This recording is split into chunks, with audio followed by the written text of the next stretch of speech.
It is now 6 o'clock. Thank you, Jason. We do have a quorum, so we'll begin. I wanted to let the public know that we have several meetings in line tonight. The first will be a public hearing. That will be followed by a committee of the whole meeting, and that will be followed by a special meeting of the Cunningham Town Board. So we'll get started with the public hearing. I'd like to call to order this notice or this public hearing of the Urbana City Council. Will the clerk please call the roll?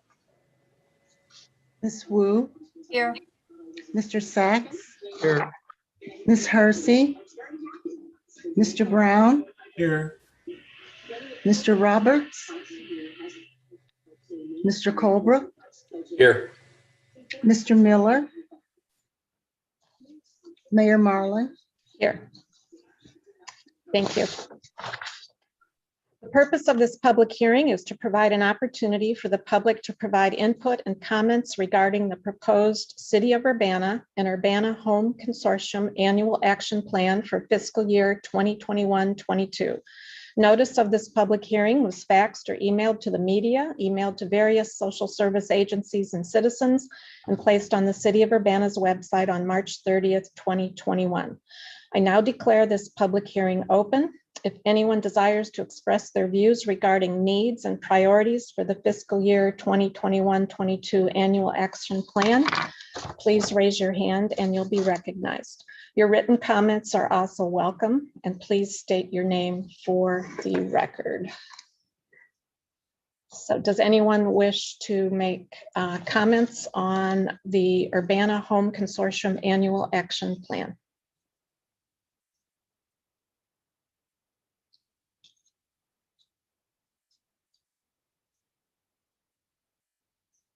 I'm not seeing any hands raised. We'll give it a couple more minutes, couple more seconds.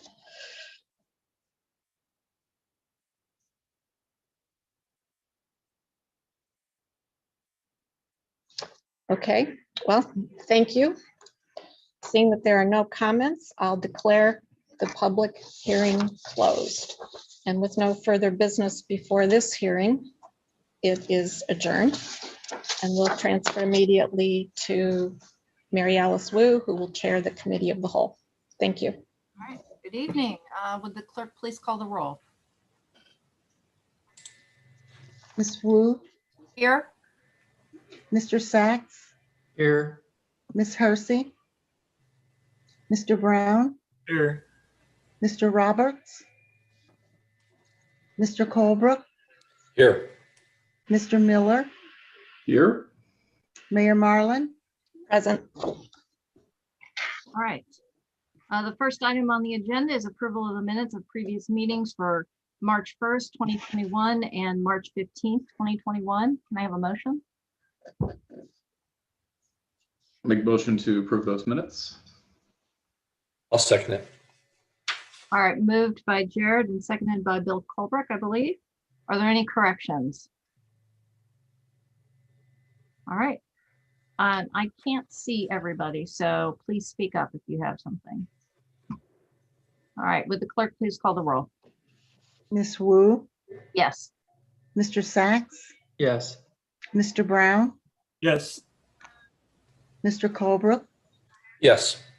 Mr. Miller. Yes. All right, that motion passes. Additions to the agenda, I believe the mayor wants to add 2 proclamations to this evening's agenda. Are there any other additions? All right, Diane? Yes, thank you very much. We have 2 proclamations, and the first is for National Library Week. Whereas, I think we have to approve the additions, don't we? oh, sorry. Is there any concerns about the additions to the agenda? All right, clerk, please call the roll.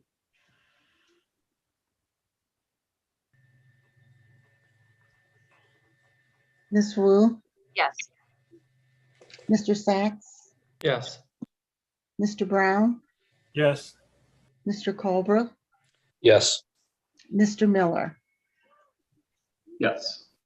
All right, now you can go on. Thank you. Whereas The Urbana Free Library was established by city ordinance on June 16, 1874, is one of the oldest public libraries in the United States. And whereas today's libraries are not just about books, but what they do for and with people. And whereas libraries have long served as trusted and treasured institutions where people of all backgrounds can be together and connect. And whereas libraries build strong communities through transformative services, programs, and expertise, and by partnering with other civic organizations to make sure their community needs are being met. And whereas libraries, which promote civic engagement by keeping people informed and aware of community events and issues, and promote the free exchange of information and ideas for all, are cornerstones of democracy. And whereas libraries empower their communities to make informed decisions by providing free access to information. And whereas library staff play an invaluable role in supporting their communities, both in person and virtually.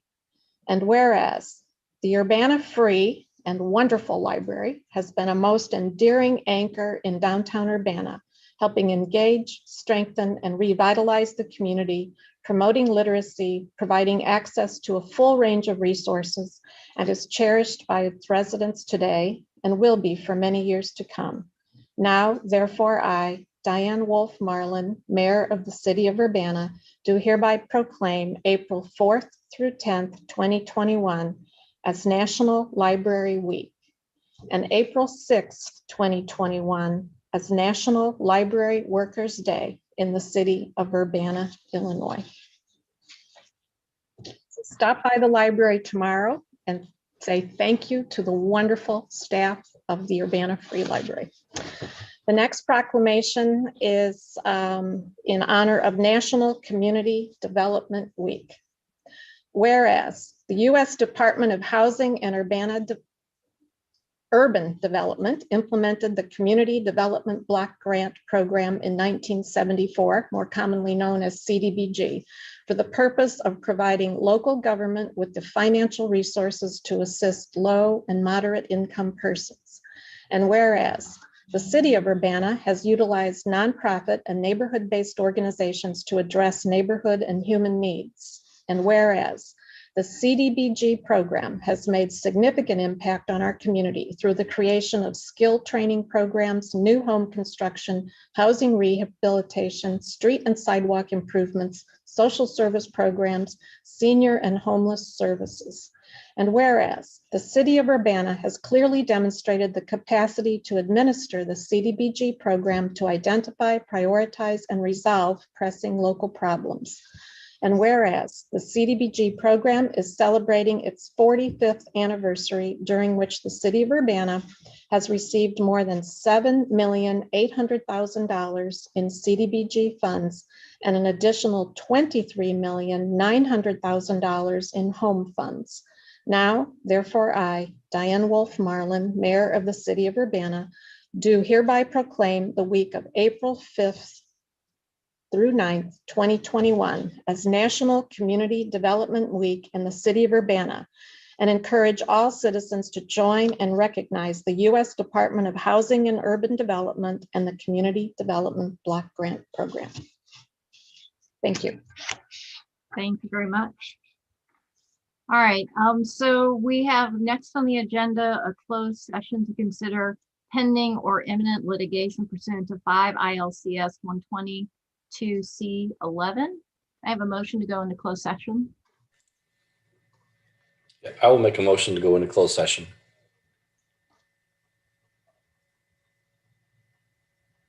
And is there a second?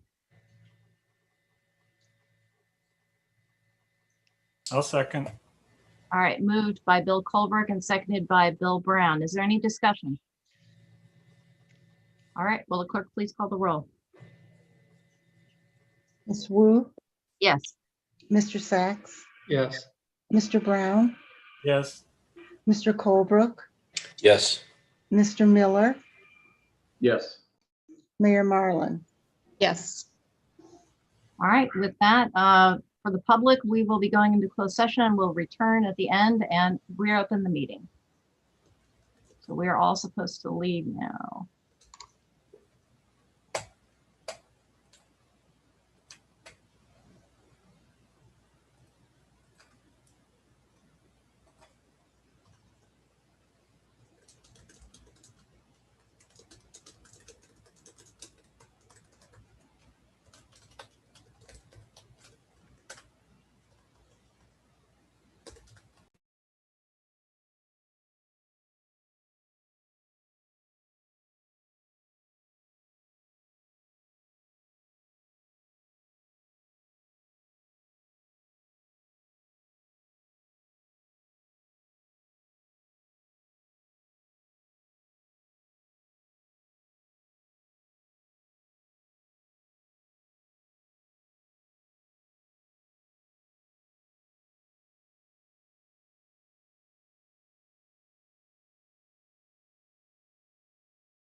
Sorry about that. I think everybody's back. I'll entertain a motion to come back into open session. So moved. Second. All right, moved by Jared and seconded by Eric. Will the clerk please call the roll?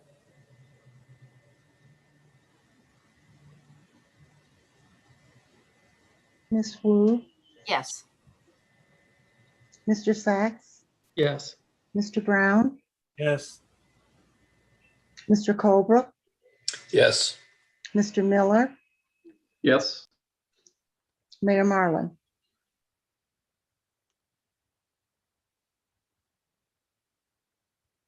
Diane, you're muted. Yes. All right, next item on the agenda is public input and presentation. So we'll start off with the council member training session. Have all the people been let in? That's panelists. I just let Chandra in. I don't see any of the other ones present. Yeah, I don't either. All right, so this one is Public Works. Is Vince going to do the presentation? It's going to be me, Tim Cowan. Tim, sorry, I didn't see you there. You're fine. All right, it's all yours. All right. Thanks for giving us some time tonight. Tim Cowan, Interim Director of Public Works and City Engineer right now. We just wanted to take a little bit of time to try to provide some additional insights that we don't necessarily get to always tap into during our regular meetings with everybody. I think, let me just share my screen to start so I don't forget that. Can everybody see my screen? Yep, I think so. Big green circle? Yep. Okay, perfect. I want to talk a little high level stuff. Generally speaking, the importance of the comprehensive plan to our department, it hits on a couple really important items. They are trying to engage the public at a high level, which I think is extremely important with us to help us really prioritize the needs and wants of everybody in the city. I think another big thing from the comprehensive plan that, we think our department benefits from is having an opportunity to also provide some public education based on some of the feedback we get to, try to discuss some of the logistics of some of the needs and wants of the community. Then I think another big part of the comprehensive plan that relates to us is the sustainability aspect of it. The idea is for it to practically provide and promote sustainable growth so that we can ensure the long-term viability of the city as a whole. And we're not, making decisions that maybe don't serve long-term purposes.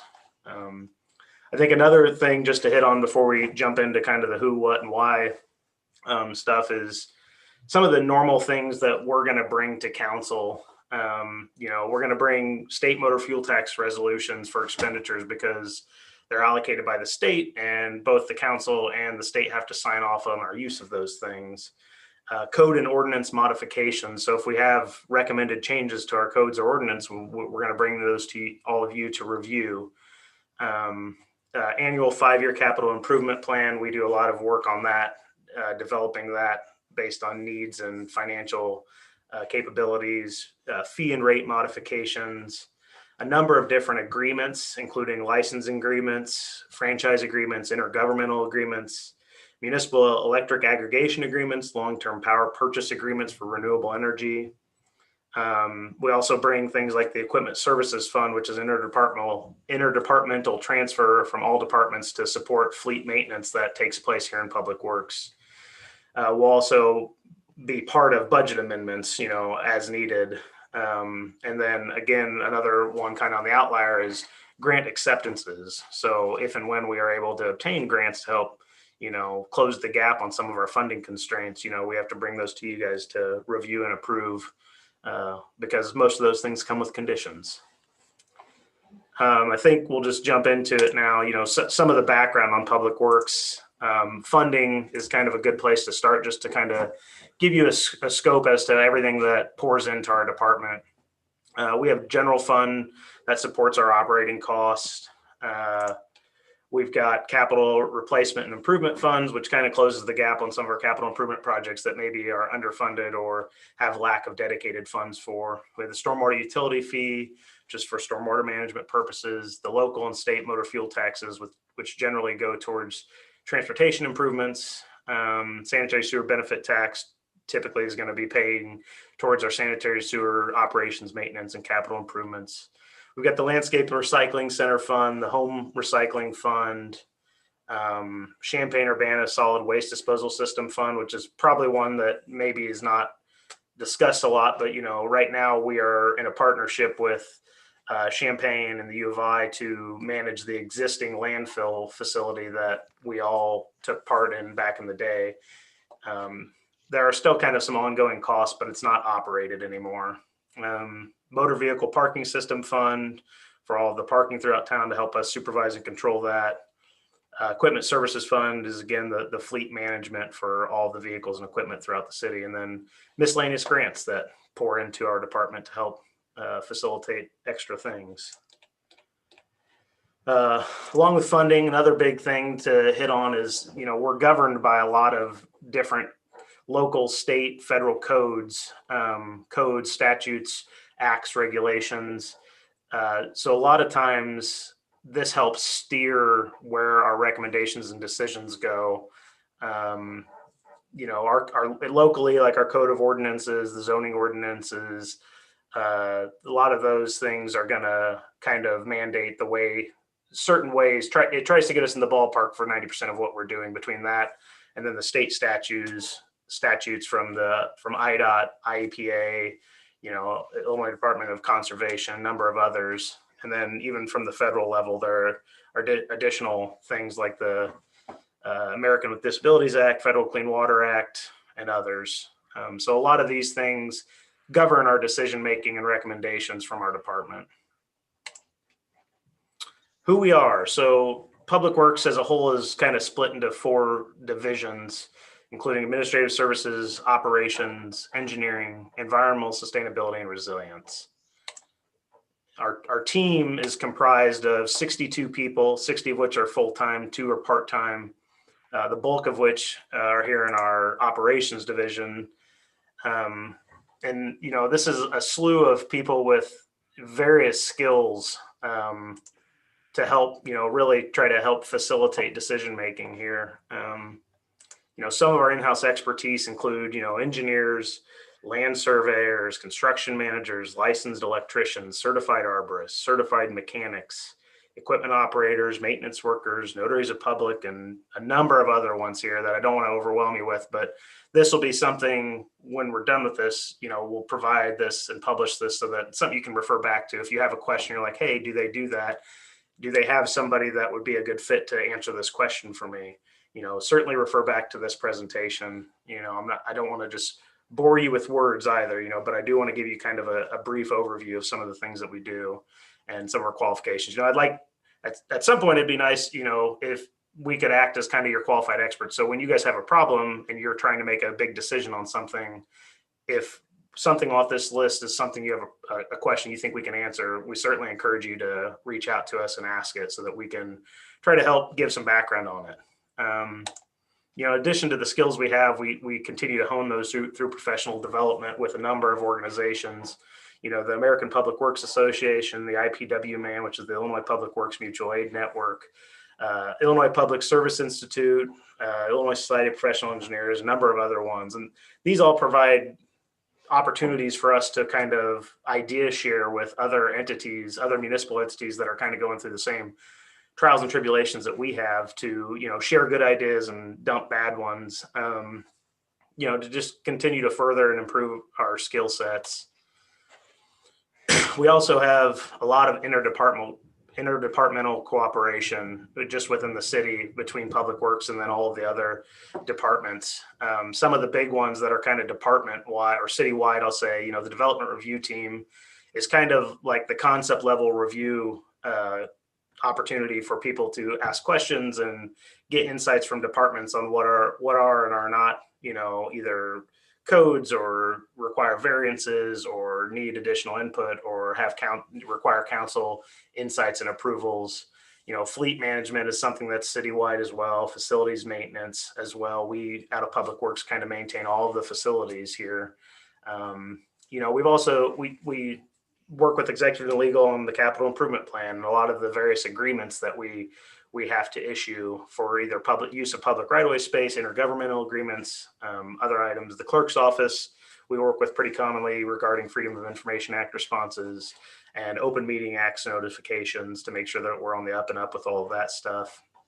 Finance, usually we're working with them on our annual budgeting, procurement, parking enforcement, and then GATA reporting, which is Grant Accountability and Transparency Act that the state has issued in years past to kind of make up for the gap that they have on their end for providing the auditing that they used to do. It's essentially putting the accountability on our end. It's closing the gap and making the finalizations at the end of the year to say what we did and did not spend. IT, we work with them very frequently. They're currently, going under a citywide phone system overhaul, as well as time tracking reporting systems. I know they're working really hard on that stuff.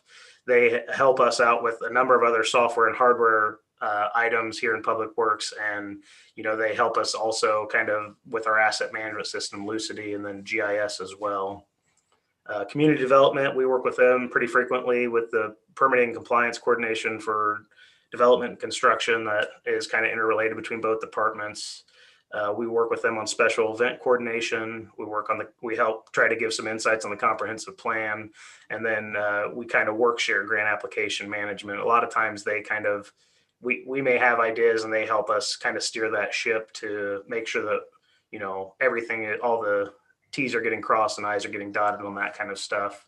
And then police and fire, we work with them on emergency traffic control and access, as needed. We have recently taken over abandoned bike pickup to kind of help relieve them of some of those duties. And then we work with them on the capital improvements that impact their departments. We're also involved at the community level. We do a lot of community engagement. One of the big things is, we serve, Public Works staff serve on 4 different city commissions, including the Bicycle Pedestrian Advisory Commission, the Sustainability Advisory Commission, Traffic Commission, Tree Commission. We're also involved in a number of other local public organizations, including the Champaign-Urbana Urbanized Area Transportation Study, which kind of helps work with money and delegate to the needs of the region. We also work on the Intergovernmental Joint Sanitary Sewer Technical Committee to give our input as to how we think our system as a whole should be working in the region. We're on a couple different stormwater partnerships and groups. We've got some sustainability networks, climate coalition, then we're part of like community cleanup days, Arbor Day celebration, Earth Day celebration. We provide facility tours for community groups as necessary as well. So self-promoting, I'd like to give a shout out to Benny Gardner, who unexpectedly passed away this year in this picture. He was our electrical supervisor. We all miss him dearly, and he was very involved at this level, as you can see. What we do. So our 4 divisions kind of break out different tasks. Our administrative services division, they answer and filter a lot of public notifications. They respond to FOIA requests and kind of help organize those responses within our staff. And then they provide support to not just our department as a whole, but other departments of the city as needed as well. Very helpful and useful to kind of coordinate the whole shebang that is Public Works here. Our operations division, primarily they're doing a lot of the boots on the ground stuff out in the community, doing the maintenance and operating, they take care of the wastewater maintenance, stormwater maintenance, street and repair and maintenance, the public facilities upkeep, the electrical lighting and signals throughout the town, the urban forestry and landscaping. And then we also handle the fleet management for the entire city. And then we have our parking division as well that oversees and supervises the meters and works with finance to make sure enforcement is happening there. Some of the special things like snow and ice control and special events, all we can do is plan for those. We plan as best we can, and then we have to try to implement and work our plan. We can't control the weather. We certainly try as best we can. And special events, those are a number of different things. We'll just kind of walk through some of these. So like wastewater and stormwater, we provide in-house, we do a lot of cleaning and televising of sanitary sewers and storm sewers to identify, imminent threats of concern to get those repaired immediately. our street repair and maintenance. We're doing pothole filling, spray patching, pavement patching, sidewalk sectional replacement. We're trying to address a lot of like the reactive issues. We want to identify these things so we can mitigate, major safety issues that are due to condition. Public facilities, like I said, we manage all the municipal facilities from here, oversee the janitorial contract. We last year, the year before, we had the facilities condition assessment performed that we're beginning to implement starting this year to start addressing some of our deferred capital reinvestment in our facilities themselves. Electrical lighting and traffic signals. We've got a crew that manages our street lighting, our traffic signals, all of our other electrical needs and signage to provide traffic control assistance. Our urban forestry and landscaping, we've got our crews are out doing systematic pruning, taking care of limb falls, other tree maintenance, maintaining and upgrading all of our landscaping that's throughout the city to help beautify the city. And then we got our parking division, they're repairing and maintaining the parking meters. They're bagging rental spaces. They're collecting coins from parking meters, and they're assisting with audits, to try to identify, areas of where we think we have high usage, low usage, or we should have alternate usage for parking. Fleet management and maintenance. Like I said, we maintain the fleet for the entire city of Urbana. They oversee the fueling cards for the city staff. They record vehicle service history and prepare reports basically to figure out what that interdepartmental transfer should be for each department, so we know that everybody's paying in the right amount to be able to sustain vehicle replacement when needed. Snow and ice removal, we developed a snow and ice control plan. We try to systematically employ that to, the idea is that we can try to make the most frequently used routes more accessible quicker, and then try to get to a point that every road is accessible in an emergency situation, that we can get a plow out there in front of a fire truck or police vehicle or something, even on the local roads. We just recently acquired the new snowplow trucks you'll see in the orange and blue down there. Worked on getting all those calibrated through this season, and I think they're going to be a great asset for us moving forward. Shout out to Mayor Marlin. I understand she's driving the snowplow truck that's dumping this load of salt here in our salt storage facility. Special events, we've got a number of these. Obviously, COVID has diminished our abilities to do some of this stuff, but we all hope, soon enough we'll be able to get back to some of these things that we all enjoy doing.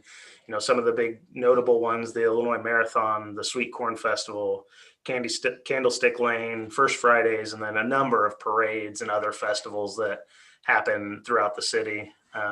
Public Works supports with traffic control and logistics and things of that nature to make sure all these events go off without a hitch and are safe for the public to attend.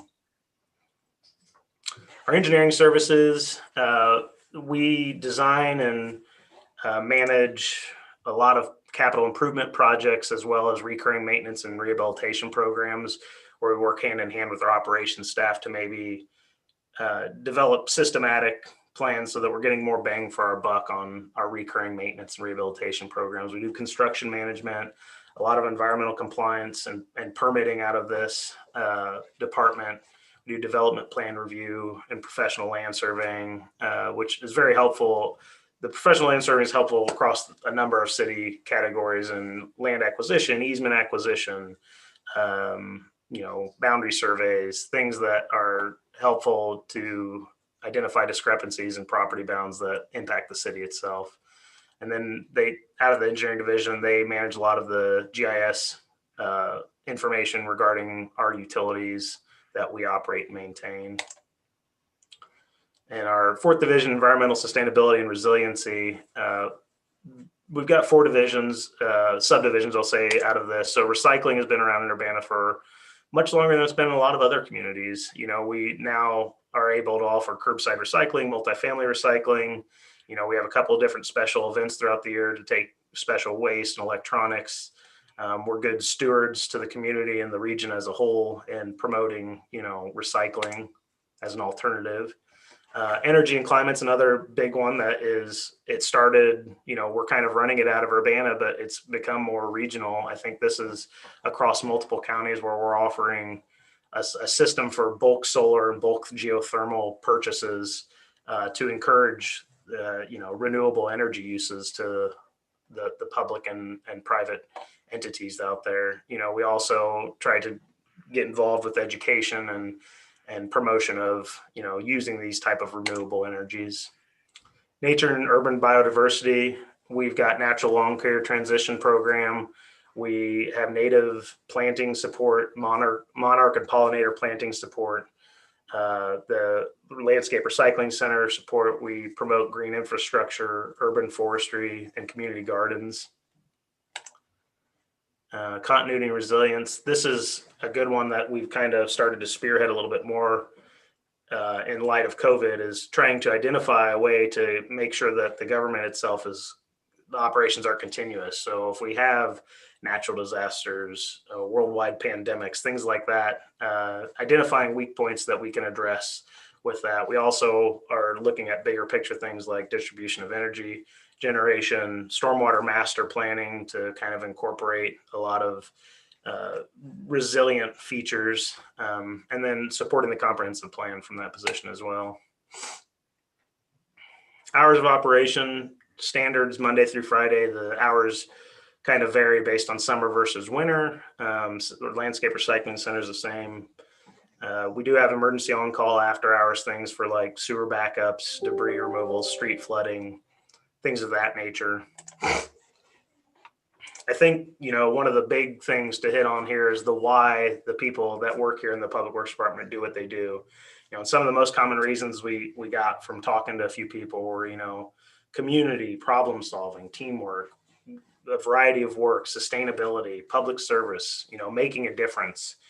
I think a lot of these probably resonate with other city staff, all of you as elected officials and, citizens that regularly participate in these public meetings and commissions. And I think, generally we're all stronger together because of things like this, having these a common denominator of the why, and that just happens to kind of be the National Public Works Week theme for the year, stronger together, which I would tend to agree, and I'd encourage all of you, this has been a lot and I don't want your eyes to glaze over if they haven't already, but, please feel free to use us, reach out to us. If you have questions, we're happy to try to, give our input and recommendations in a way that, helps you guys make your decisions, because you guys are really the decision makers for the community. That's all I got. So if you guys got any questions, feel free to ask away, or obviously reach out if and when you're available or something comes up.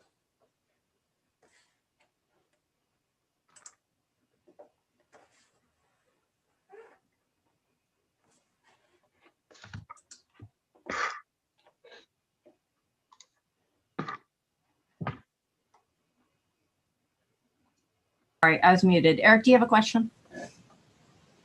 Yeah, I was wondering what they would consider the most pressing needs or problems for Public Works.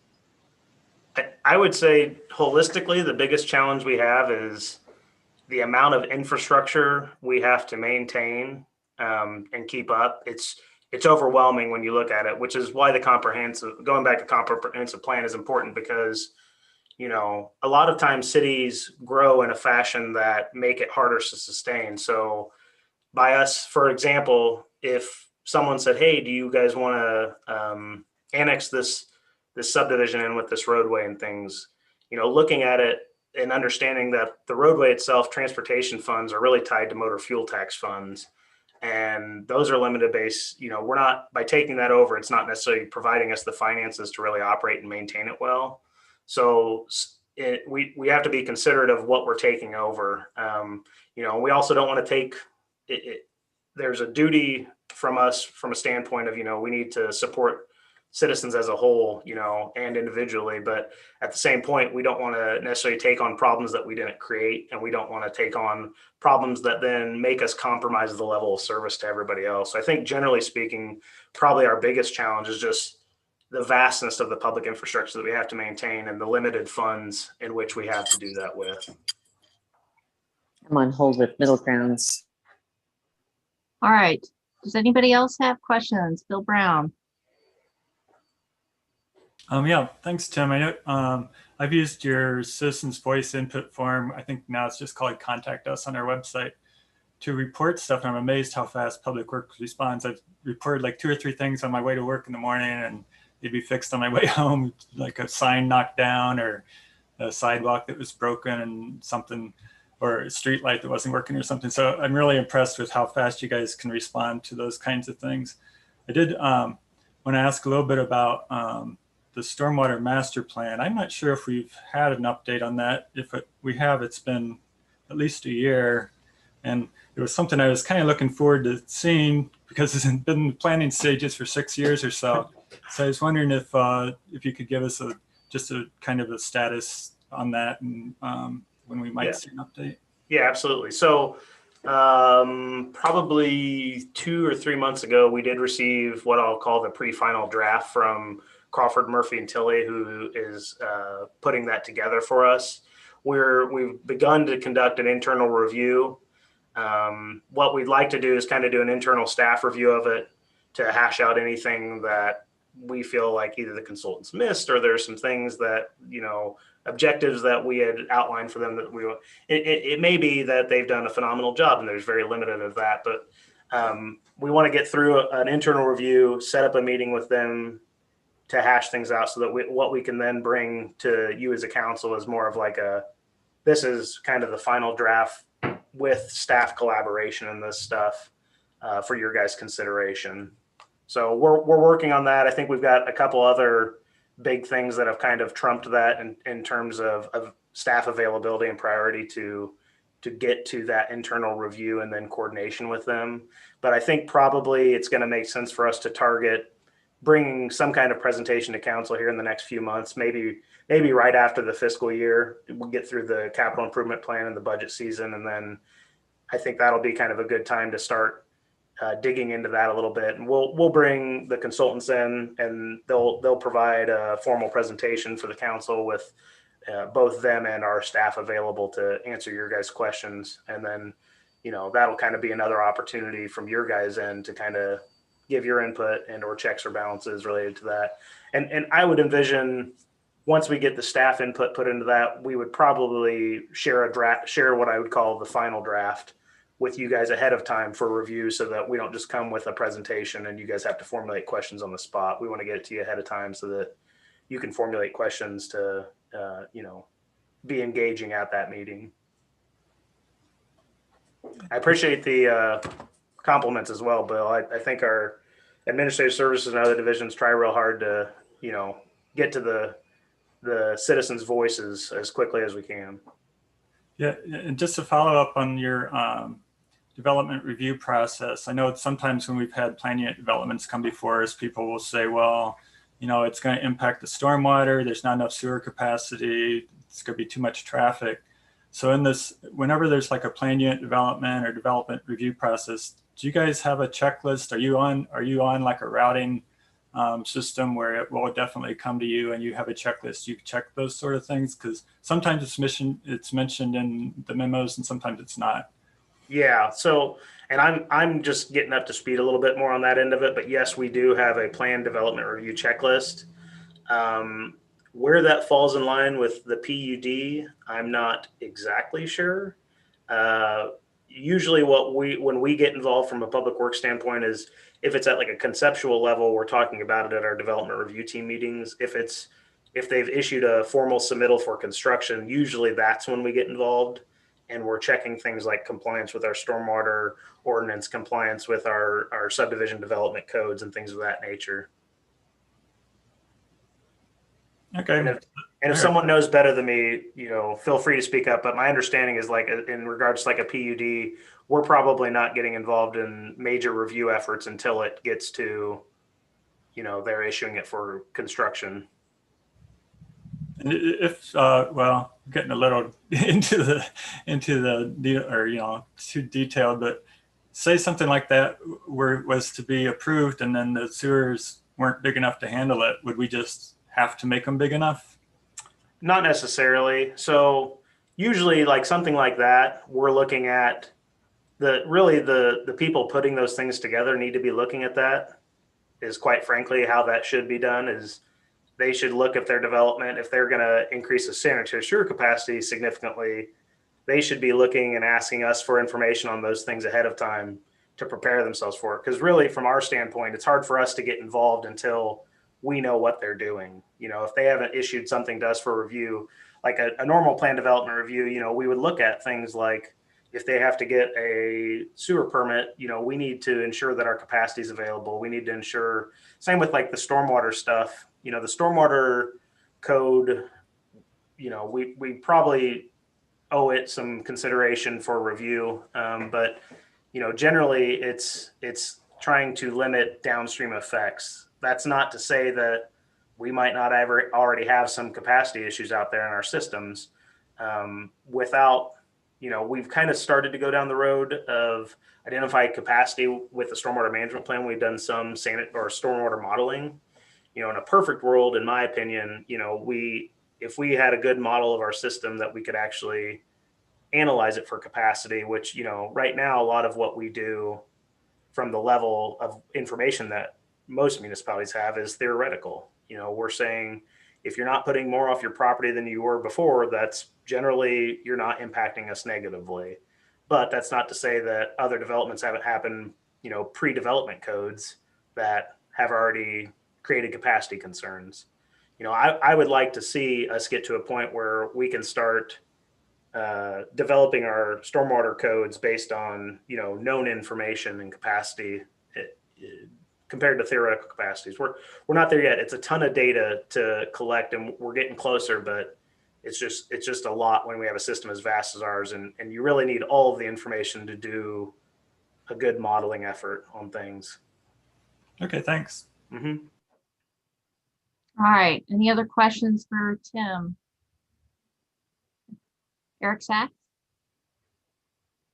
Well, really just a follow on. I think for like the PUDs, I think there needs to be some sort of process before it gets to approvals, because these issues come up. And then if we're asking the prospective developer to say whether it's okay or not, they're going to say yes. And, you know, what's the objective opinion on it?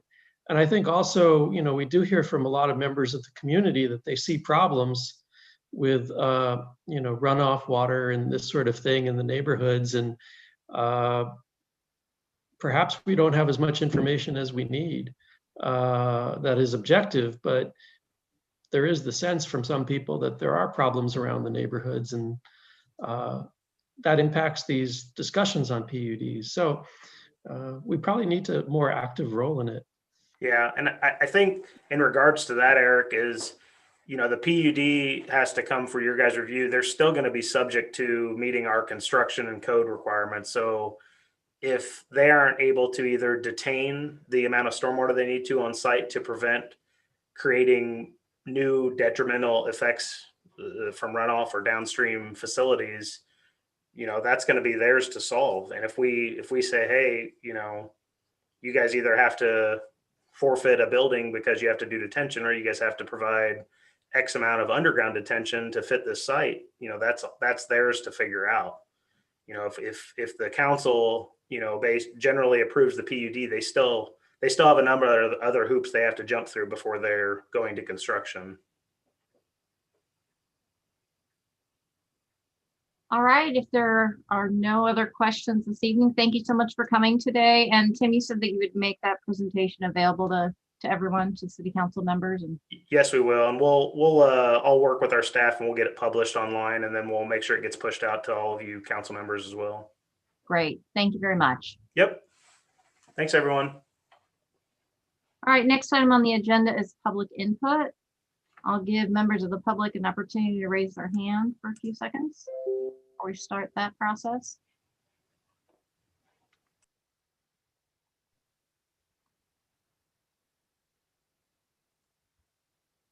All right, so we have Alan Max Axelrod. Can you please state your city of residence?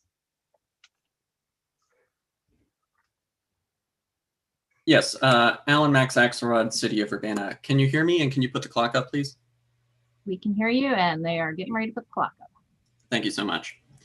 So my name is Alan Max Axelrod. I'm a resident of Urbana. I'm the campaign lead of No Ameren Shutoffs, a $0 all-volunteer grassroots coalition of 51 member organizations and counting, spanning the state of Illinois, north and south, east and west. We've won 4 statewide moratoria on utility shutoffs.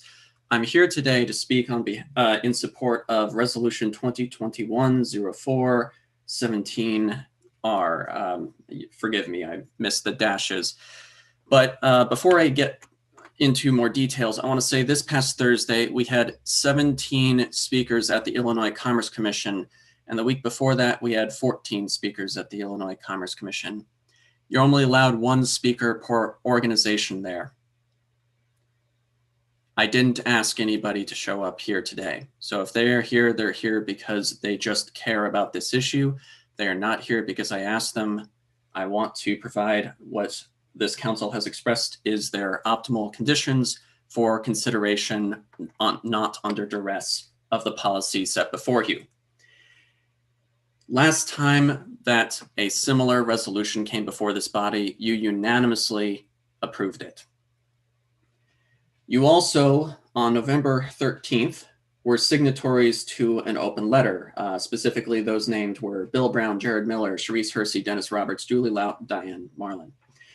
Additional signatories to that, of course, were Julie Pride and also State Representative Carol Ammons, State Senator Scott Bennett, both of whom are now sponsors of HB 2877, the bill to provide direct payments to housing providers and utility providers to relieve rent and utility debt. It does remove a step from the process and helps a lot of people get that money.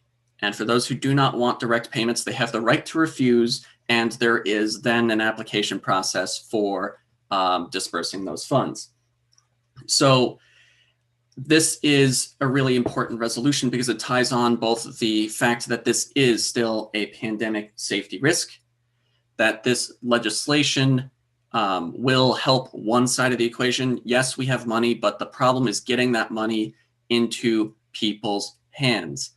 Fiscal year 2019, there were 236,000 recipients of the LIHEAP program, households receiving it. 2020, the latest information, fiscal year 2020, which includes now, the latest information is over 160,000. That's over 70,000 less households, despite the increased need and despite the elongated application window of 2 months. And just to remind us how important this is, not from just an activist's words, but from other words of the community, this is Julie Pride on Carol Ammons' radio show from last year. I'm really concerned we have to keep people housed because we know that if utilities are shut off, often that means a family is going to temporarily move in with another family. And during a time of COVID, that is not something we want. And Governor Pritzker was in Champaign earlier today. He said something very concerning, which follows up on a remark made by Sharice when I had presented to you the condition of utility shutoffs and how it posed a continued health risk for the city of Urbana, for the state of Illinois in February. Governor Pritzker had this to say when he was asked about the pandemic. I am hopeful that with the rising number of vaccinations, we're averaging over 100,000 a day. The increasing number of people who are fully vaccinated at the same time that we're dealing with this surge, I'm hoping that we can sort of overcome the surge for the very first time ever. There are no additional supports unless if we have a body that advocates for them. Have a good night.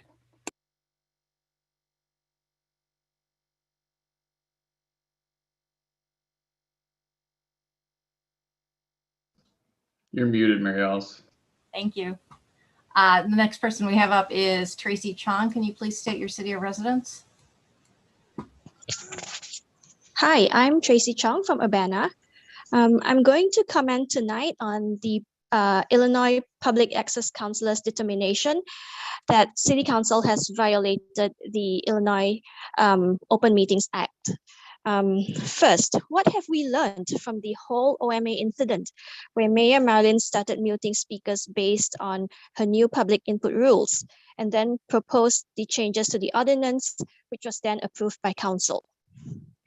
Former City Attorney James Simon provided justification for the new rules restricting public speech with a handful of Illinois Attorney General opinions and court cases. However, none of those cases actually supported the speech restrictions in the new ordinance, and this was brought to your attention multiple times in written form and during public input. However, Mayor Marlin and Council, with the exception of Councilmember Jared Miller, chose to ignore this unethical and sloppy advice from James Simon. Up to today, I don't understand how you council members could choose to ignore such blatant wrong information that was laid out so clearly by concerned residents. The only reason I can think of is that you choose to ignore it so that you can proceed with the rules, so that you don't have to listen to true but difficult content.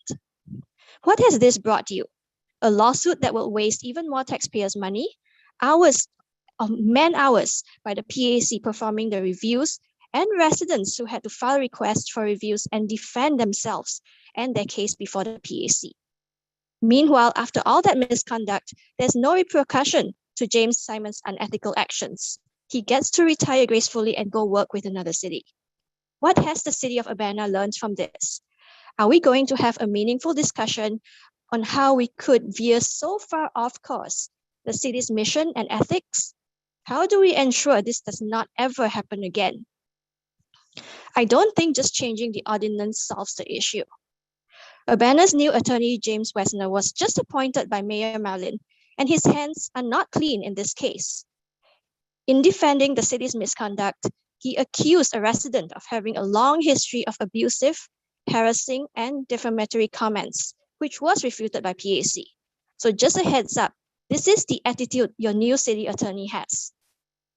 Also, you have City Administrator Carol Mitten insisting that the intent of the ordinance change was to focus on the manner of speech, not to restrict content. It is so obvious this was not the case, not then and not now.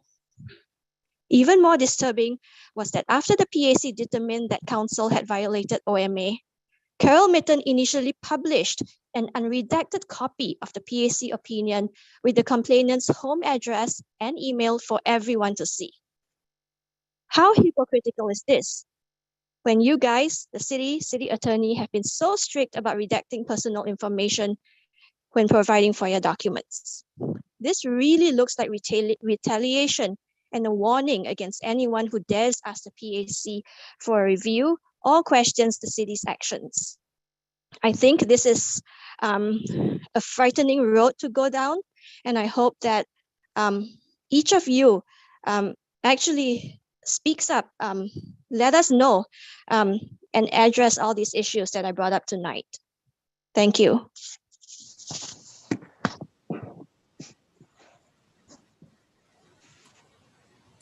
All right, I do not see any other hands up at this time. One hand just popped up. Sarah Nixon. Hello, City Council. This is Sarah Nixon, and I would just very briefly like to express my endorsement of Tracy Chong's comments just now. I think it is highly troubling that the city has published the personal information, identifying information, and home address information of the complainant. The person who complained about the OMA violations, whether or not you are required or not under the law to redact under FOIA and not redact when you upload documents to your, to the city website is beside the point. I think the issue is one of principle and to echo Ms. Chong, of just basic respect for the people of Urbana and for those very few who volunteer their time and willingly take on the role of watchdog.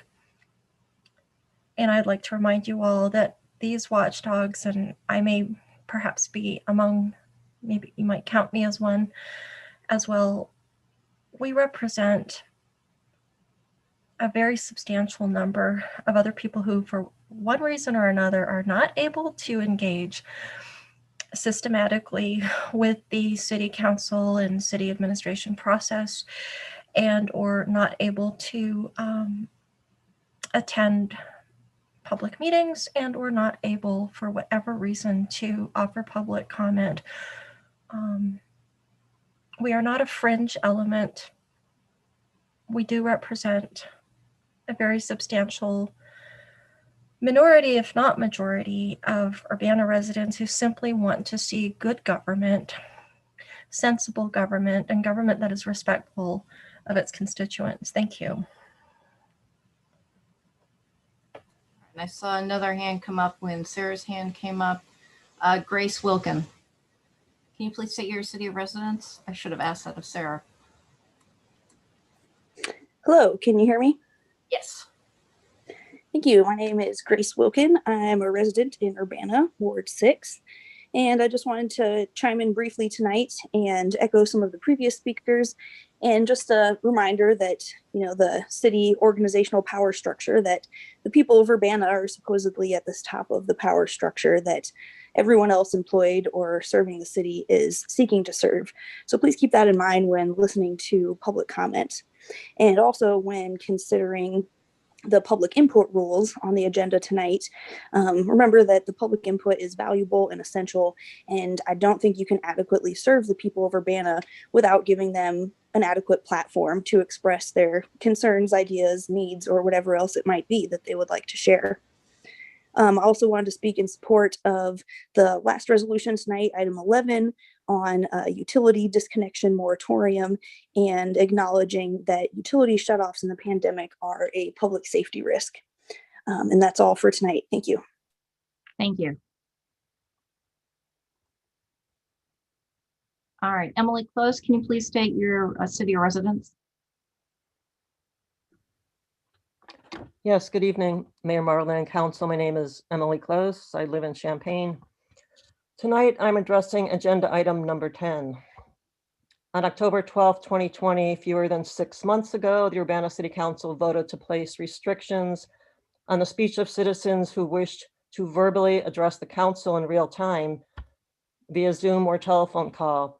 That night, the council approved ordinance number 2020-09-049, which added section 2-5 to the city code. Almost immediately after this ordinance was passed, the mayor and some council members began aggressively monitoring and restricting the sometimes pointed, sometimes emotional, often critical speech of citizens who were attempting to participate in the democratic process. Free speech and open dialogue can be and often are messy and uncomfortable, council members. It's often critical of government policies and government officials, whether they're elected, hired, or volunteer, because in fact, you hold the keys to the kingdom. You have the power and the authority. And yes, it is our job as citizens to hold your feet to the fire. It's called accountability. Tonight, in a half-page memo, the city administrator is advising you to walk back your bureaucratic actions of October 12th, because in a non-binding opinion, the Illinois Public Access Counselor took you to the woodshed for an ordinance that places content-based restrictions on members of the public who seek to address the government. In other words, you violated the First Amendment. Going forward, perhaps instead of making a moderate cosmetic change to an ordinance that will continue to use so-called decorum and respect for the process as excuses to censor and control public speech, what if you repealed section 2-5 in its entirety? What if you started from scratch and built something less restrictive and less vindictive? Something that is accommodating to the viewpoints of others, something that demonstrates an understanding of the public's right to speak and be heard. The people of Urbana are the ones at the top of the governing pyramid, after all. Mayor Marlin, council members, and especially City Administrator Carol Mitten, find your better angels. Because if you're in service to your fragile feelings, or your easily bruised egos, or your vindictive need to retaliate against citizens who challenge your actions or the wisdom of your policies, you are clearly in the wrong line of work. Have a good evening. All right, thank you. I do not see any other hands raised this time. All right, so we will move on to the next item on our agenda. I have just placed somewhere else.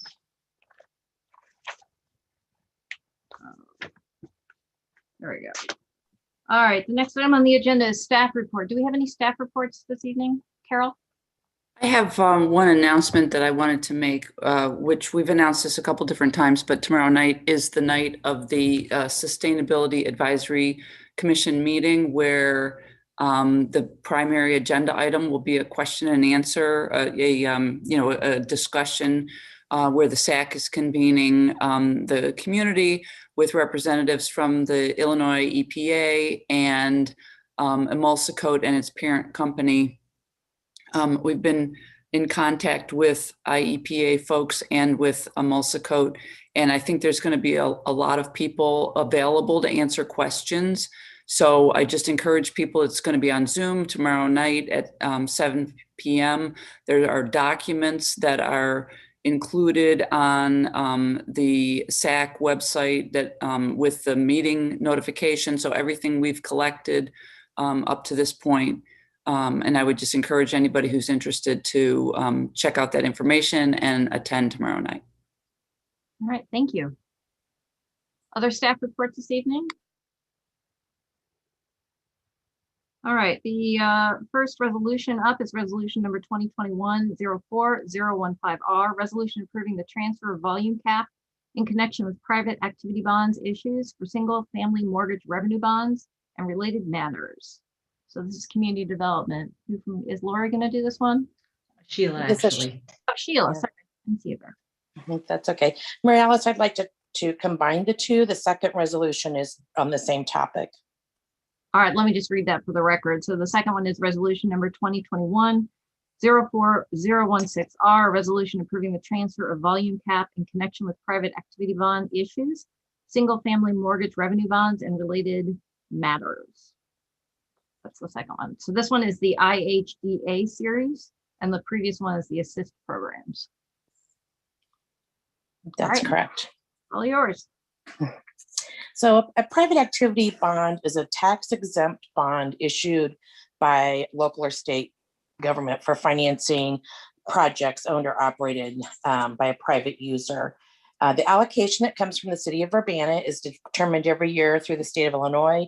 It's based on population size. And so this year we're receiving the right to allocate $110 per person for our capita of 42,046 residents. That gives us the opportunity to allocate $4,625,060 in 2021 private activity bond cap activities. We have received 3 requests this year. The first one from the Illinois Assist MCC program. This is one that we've allocated the bonds to over several years. And in your packet, I included a map to show the location of down payment assistance given to Urbana residents. The funding from MCC can either be used as down payment or it can offset the closing cost for a qualified purchase. The Illinois Housing Development Authority had put in a request to receive the bonds as well, and they would use them for the purpose of developing, constructing, acquiring, or improving affordable housing within the state of Illinois. And as you can remember, IDA has also assisted with projects such as Aspen Court, although that didn't have city involvement, but they did invest there. They've invested at Crystal Lake as well as at Highland Green. And then the third request that we got was from the Eastern Illinois Economic Development Authority. They have done a couple of affordable housing projects in the central Illinois area. The first one was done in Mattoon, and the second one, they assisted with a housing authority project in the city of Champaign. Staff took the proposed resolutions to the Community Development Commission in March, and they made the recommendation along with staff that we would cede our bond cap 50% to the mortgage credit certificate, as well as 50% to the Illinois Housing Development Authority. And the reason is that both of those agencies have invested in the city of Urbana. So council will help this evening by either forwarding the resolutions to cede the activity bond cap to Assist, IDA, EIDEA, or you can split the money up however you like. There is no fiscal impact on the city, as these are just a bond cap that we can cede authority to for others. If we don't make a recommendation, our bonding authority will go to the state of Illinois, and then after June 1st, they will allocate it to other projects throughout the state of Illinois. All right, questions for Sheila?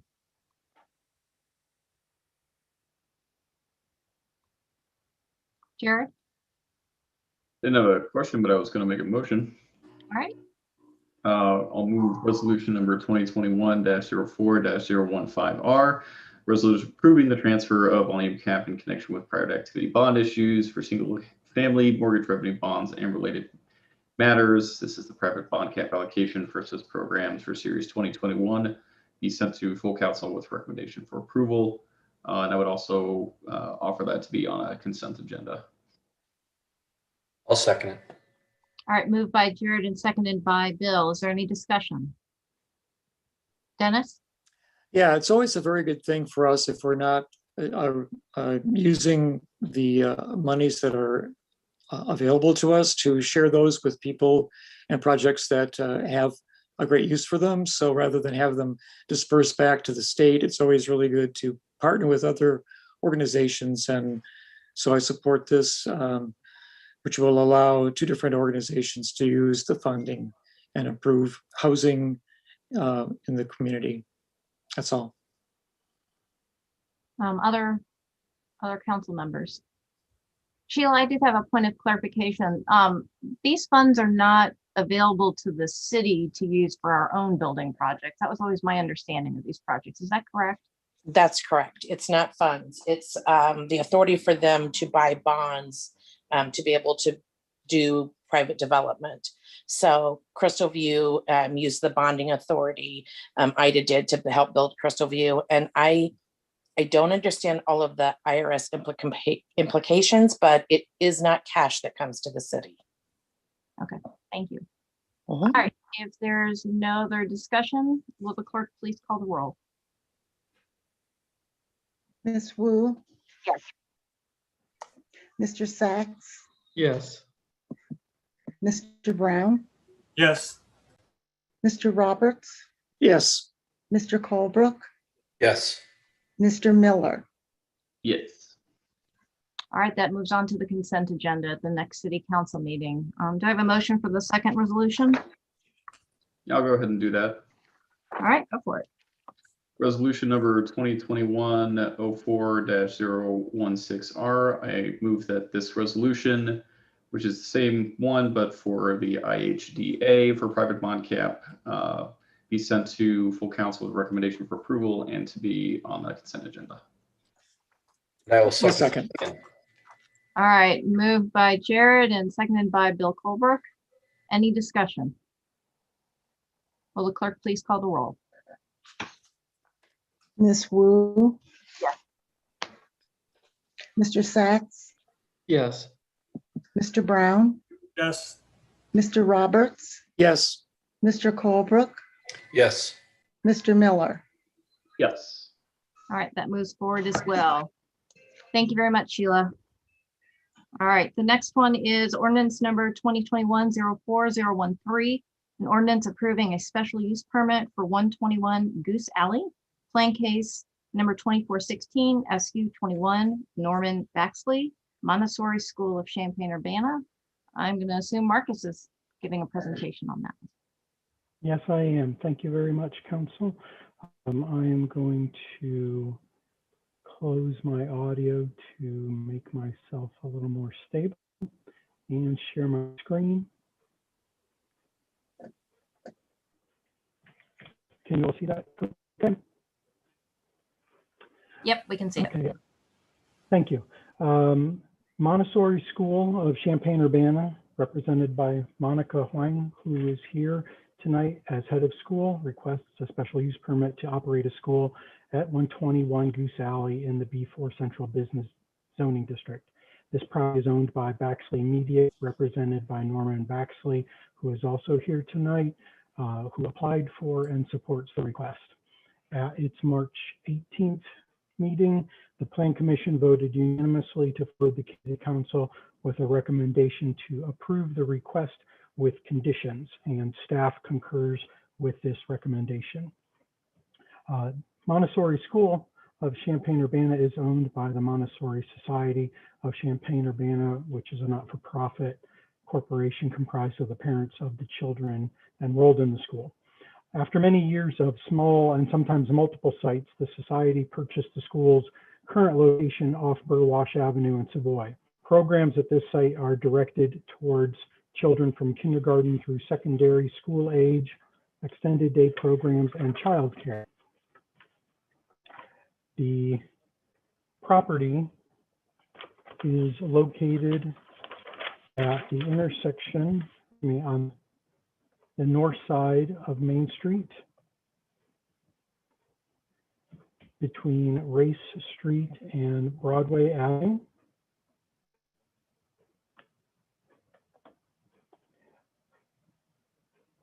And the site of the proposed school is the north half of the property, commonly known as 121 Goose Alley. The site has been vacant for 2 years. It's approximately 3,300 square feet spread across 1- and 2-story portions of this historic landmark. There is a dedicated entrance on the north side of the building and a shared entrance on the east side, which opens to Crane, a pedestrian-only walkway between Main and Water Streets. Nearby uses include food sales and services, professional services, retail trade, and recreation. The zoning for the site and everything surrounding it is B for Central Business District. The future land use designation for this same area from the 2005 comprehensive plan is for central business uses.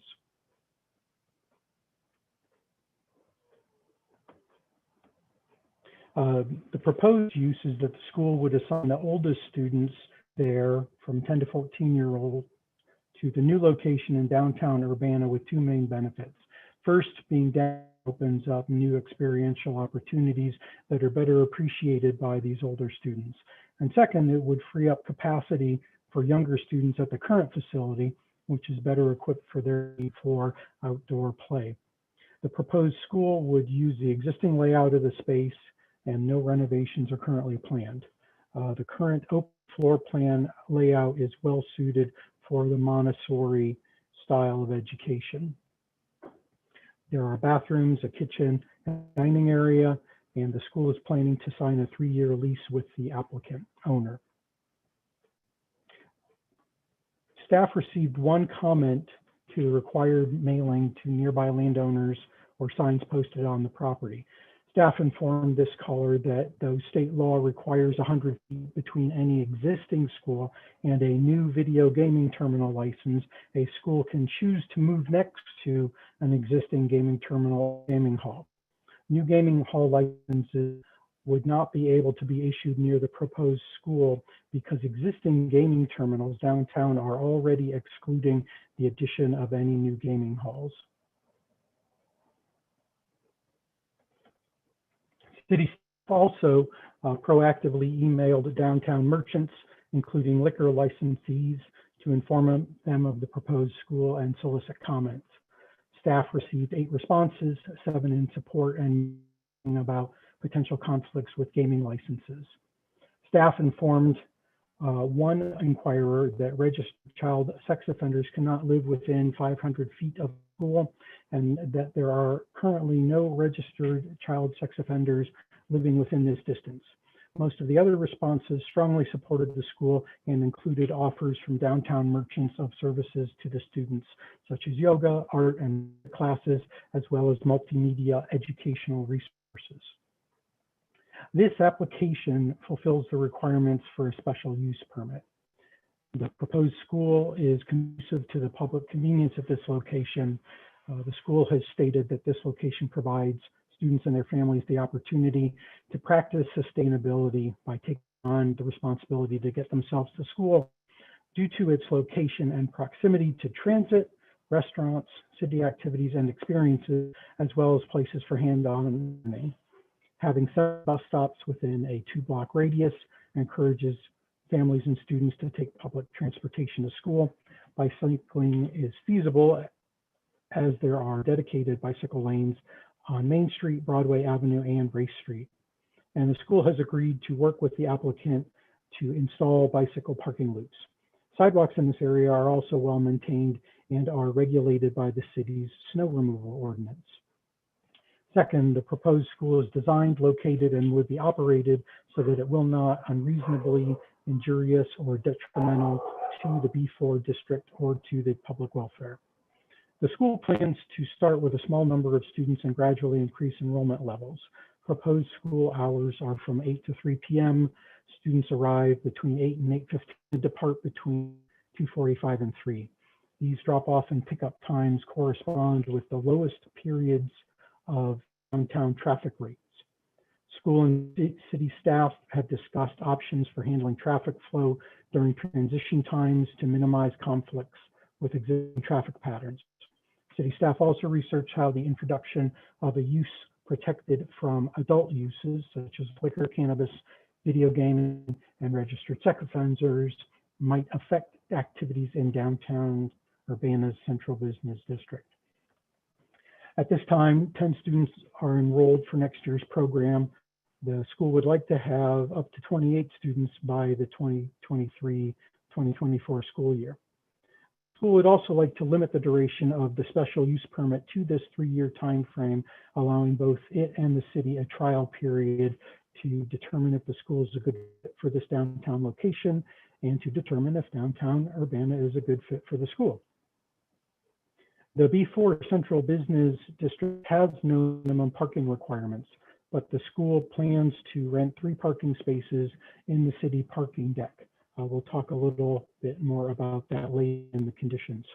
Students will be encouraged to walk, bike, or take the bus to school. Parents will be encouraged to establish carpools. The school has developed a plan for students to be safely dropped off and picked up from the school. We'll show you that here. Parents enter City Lot 1 from West Water Street here and park in any available metered parking space, drop or pick up the child, and then exit the lot back onto West Water Street. During the period that a business may be using the east half of Lot 1 for outdoor dining due to COVID accommodations, parents will exit down Goose Alley here along the Green Line onto North Broadway Avenue.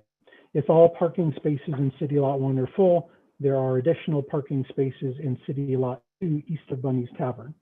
There are also approximately 60 on-street parking spaces along West Main Street, North Broadway Avenue, and North Ray Street within a 1.5 block radius of the school, all of which afford safe pedestrian access to the school via sidewalks, marked crosswalks, and/or signalized intersections. Recent parking surveys of the 122 parking spaces in lots 1 and 2 and the adjacent on-street parking showed an average 87% vacancy rate in the morning and an average 63% vacancy in mid-afternoon. And finally, the proposed school conforms to the applicable regulations and standards of the B4 Central Business District. The building would remain compliant with the regulations of the district and preserve its essential character. The transition of this space from a professional office use to an educational use is truly a multi-step process, including the requested special use permit, required building permits, potential approvals for an upgraded kitchen, and any required educational certifications. The building permit process would include review of the building's functionality for an educational use, which is different from requirements for an office use. Granting of the special use permit is merely the first and most straightforward step in this process. In all, the use of the property as a school would bring more young people and their families downtown, which would be very beneficial to nearby establishments and to the downtown community as a whole. The school meets the criteria for special use permit approval, with staff recommending conditions to reduce potential conflicts with neighboring uses. On March 18th, the Plan Commission held its public hearing. Commissioners asked staff about the proposed floor plan, how a school might affect liquor and campus licenses and traffic management. Both applicants were there to answer questions, but received no questions from the commission. There were also no questions from the public. Commissioners had several comments regarding the building's suitability for an educational use and did not recommend a condition to require the applicant to adhere to the plan they had submitted. Staff stated that the proposed school should not affect future cannabis uses, as the various uses are either downtown or they are permitted, and the proposed school would not affect that permission.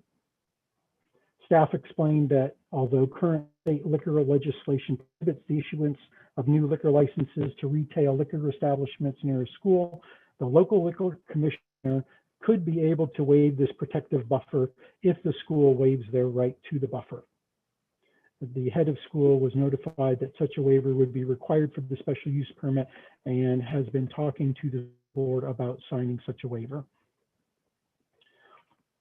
Planning staff said that they would work with public works staff to research solutions that would comply with applicable traffic control regulations. And then following the discussion, Plan Commission unanimously voted to forward the case to City Council with a recommendation to approve the request with 6 conditions. The findings are summarized in the staff report. 2 highlights are that the proposed school would be conducive to the public at this location due to its ease of access by walking, bicycle, mass transit, or by car. And the proposed use would not be injurious or detrimental to the B4 zoning district because planned enrollment loads are reasonable and would be capped. Student loading can be conducted within parking areas in a safe manner, and daily activities would not pose unreasonable demands on the business district. Urbana City Council has the following options: to approve the ordinance with terms and conditions, or deny the ordinance. At the March 18th Plan Commission meeting, Plan Commission recommended approval with the following conditions: that parking and loading must be in general conformance with the plan submitted, that the special use permit would expire on August 31st, 2024, that student enrollment will be capped at 28 students, and that the school must rent at least 3 parking spaces within 450 feet of the school prior to issuance of a certificate of occupancy. Later discussion with planning and public works staff added in an amendment to that recommendation that if upon operation it is determined by the city engineer that the school's pickup drop-off plan creates safety or traffic issues, the zoning administrator may require the school to secure up to 12 additional spaces to establish such a zone. Fifth, that the school must work with the property owner to install at least 3 bicycle loops prior to issuance of a certificate of occupancy. And finally, that the school must sign a waiver of its protective buffer from new retail liquor licenses and renewals prior to issuance of a certificate of occupancy. And again, additional discussion between planning and public works staff amended that loading zone condition to say that they should start with 11 parking spaces, 3 for staff in the parking garage and 8 for student loading in city's lot 1, and then an option to secure an additional 4 additional parking spaces if necessary. So these are just 2 flavors of this recommendation that City Council can consider. That is the staff report. Again, the head of school, Monica Huang, and the property owner, Norman Baxley, are here to answer questions. Thank you. Thank you. Questions for Marcus?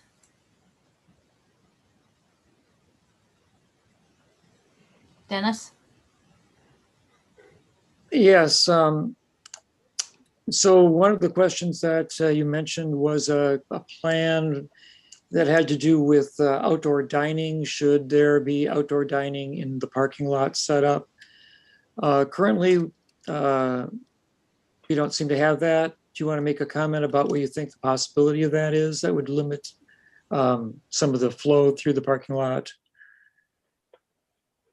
Okay, so going back to that plan, and I will share that screen. So at this point, I understand that we have not received any requests for outdoor dining permits. Actually, Marcus, if you'd like, I can take this on. So we are in the process right now of conducting some additional outreach to the businesses in downtown to talk about the plan.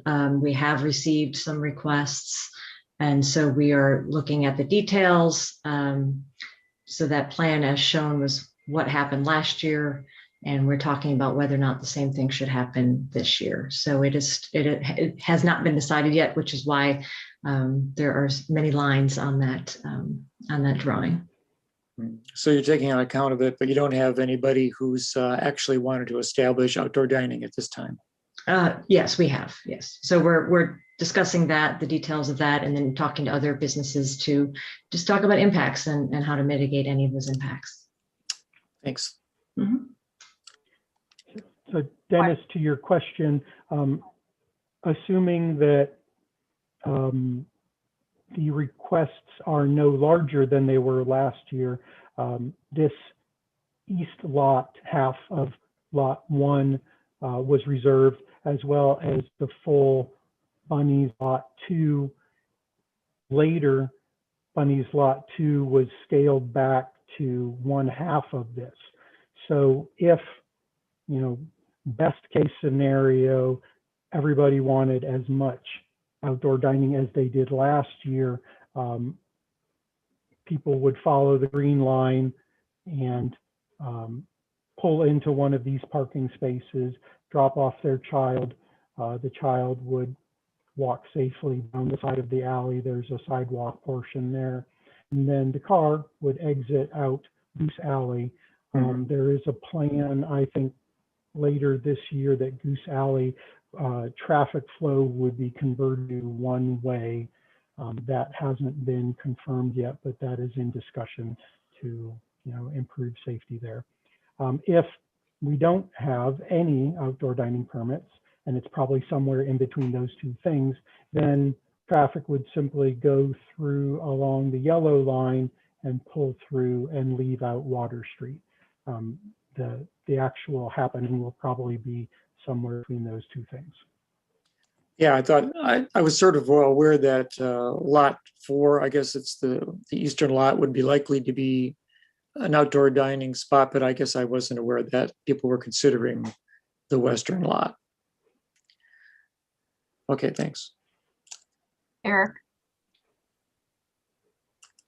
So if the cars have to exit on the alley, what is being considered to make sure that the children who cross the alley, aren't going to be crossing in front of the cars that are exiting on the alley?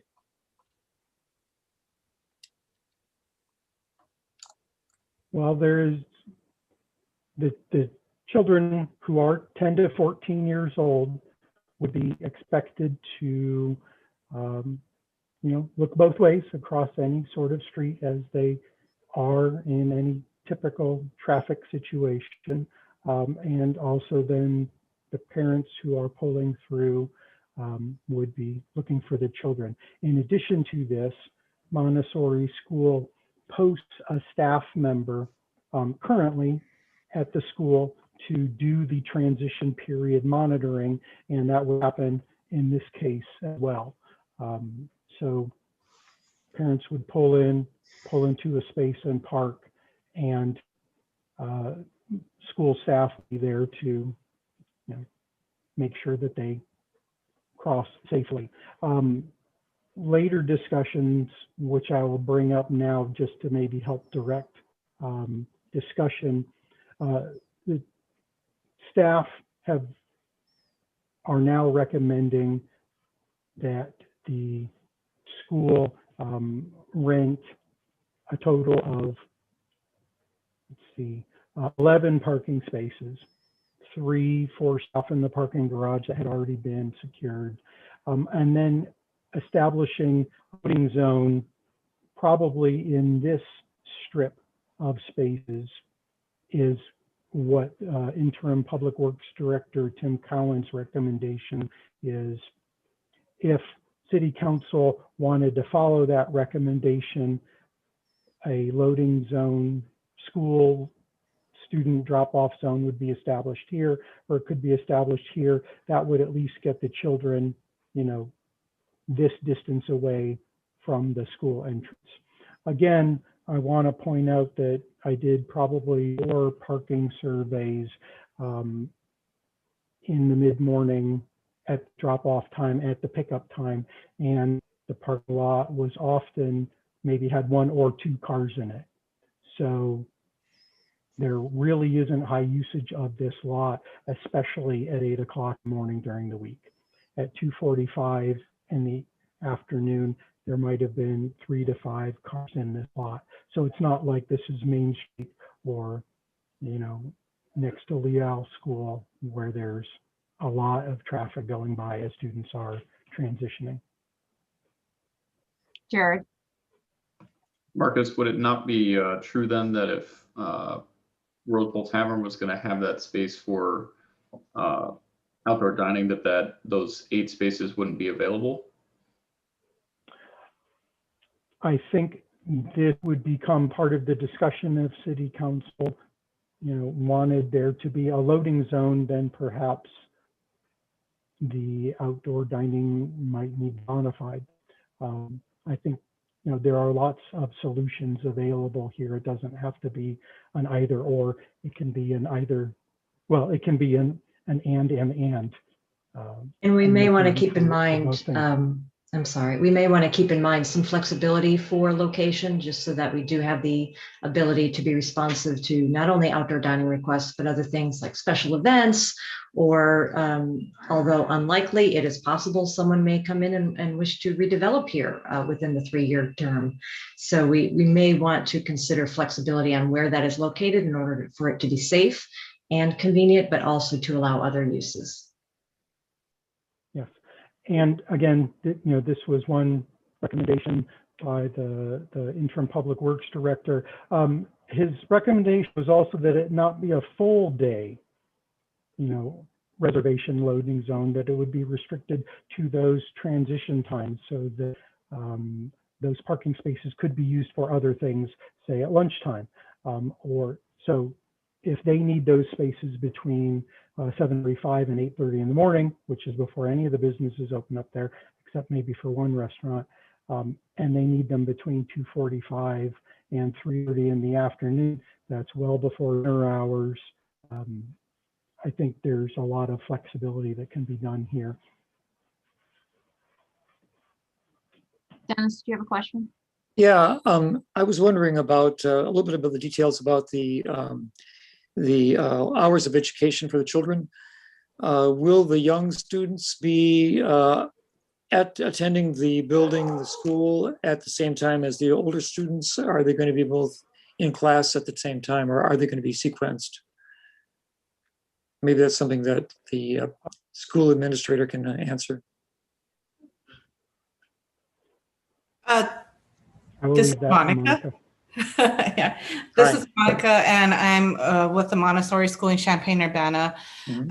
We currently do a stagger drop-off and pickup for our students, and we anticipate on doing the same thing if we are able to rent the space, because we do have some families that will have children attending across the 2 campuses, so it would be slightly staggered. Our current drop-off time right now in our current location starts as early as 7:40 in the morning. So parents would be able to drop off some of their younger kids and then come on over. So does that mean then the younger kids start early in the morning? So do the older children also start at the same time? You said they were staggered.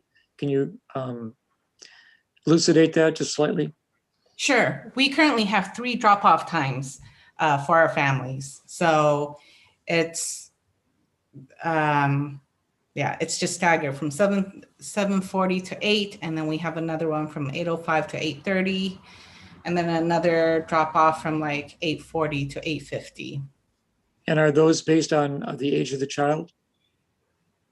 No, No, it's they're not completely based on, yeah, it's just to make sure that our hallways are not crowded. And so this would just occupy one of the slots that we have, and this Urbana location would just have one drop off because all of the students will be in one group.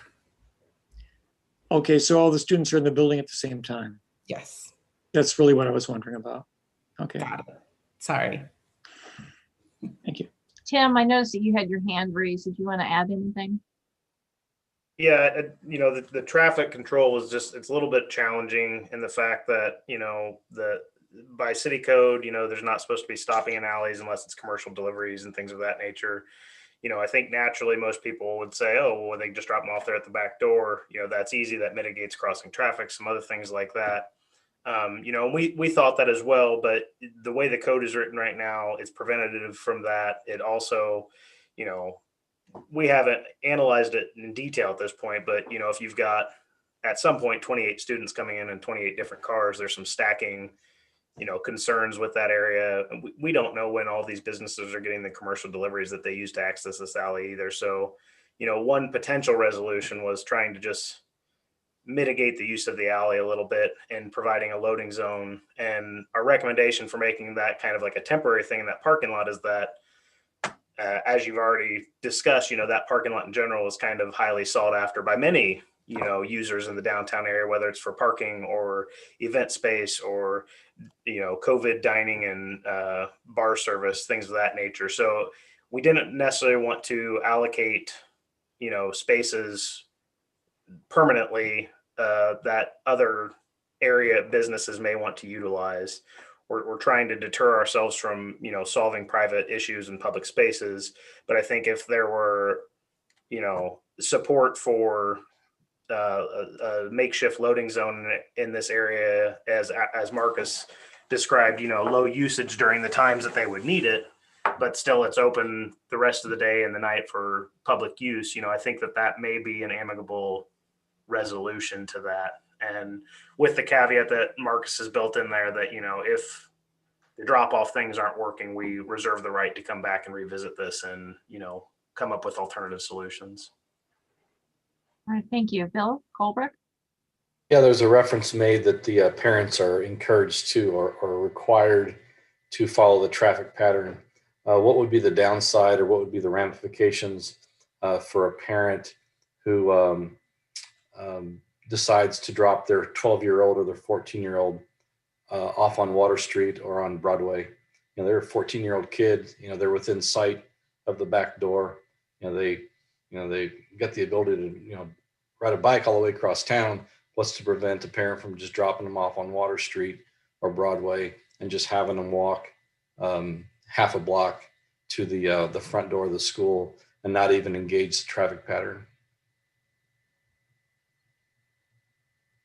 There would not be any legal or zoning requirement for them to use this proposed loading plan.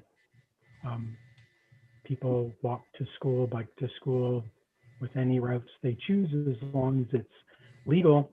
That's what the requirement is. We would prefer to create a safe option for them. But if a parent wants to even say, pull up in one of these parking spaces up here because they We work can't see your up screen, north. Marcus. Oh, sorry.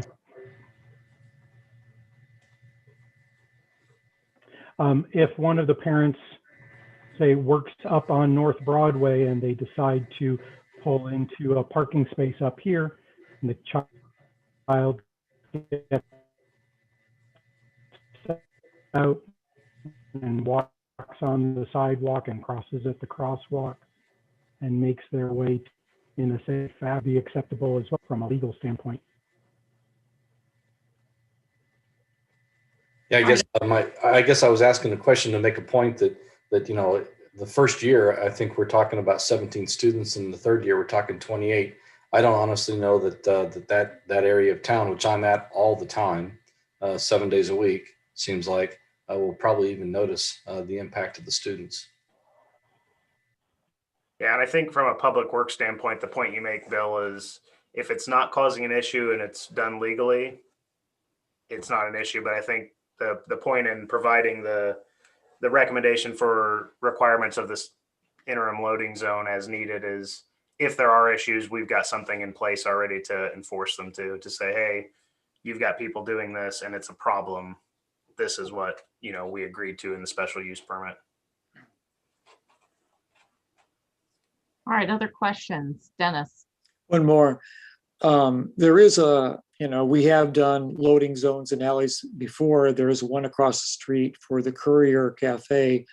They have a ability to pull up to their side door in 15 minutes, I think it is, to unload their supplies that Ellen Strong asked for and we allowed several years ago. So it might be that stopping in the alley may not be quite the same thing as unloading grocery supplies to a restaurant, but there should be no problem really just establishing a loading zone, certainly in a parking lot. All right, if there are no more questions, I'd entertain a motion. Yeah, I guess I could make that. I support this. I have friends who run a Montessori school in Lisle, and it's a great educational experience, offers a really creative way of interacting. And I think the space is a useful use, a good use for a school. We'll just find out and see how that works out. So I'd like to recommend passage of sending for approval to City Council ordinance number 2021-04-013, an ordinance approving a special use permit at 121 Goose Alley. This comes from planning case 2416-SU-21. And this is for a Montessori school of Champaign County to be located at that location. And this is for approval to City Council. I'll second it. All right, moved by Dennis and seconded by Bill Colebrook. Is there any further discussion? Jared? Probably need to list out the recommendations in the motion that go along with it. Yeah, that should be added. The recommendations about the traffic circle, the traffic flow, and etc.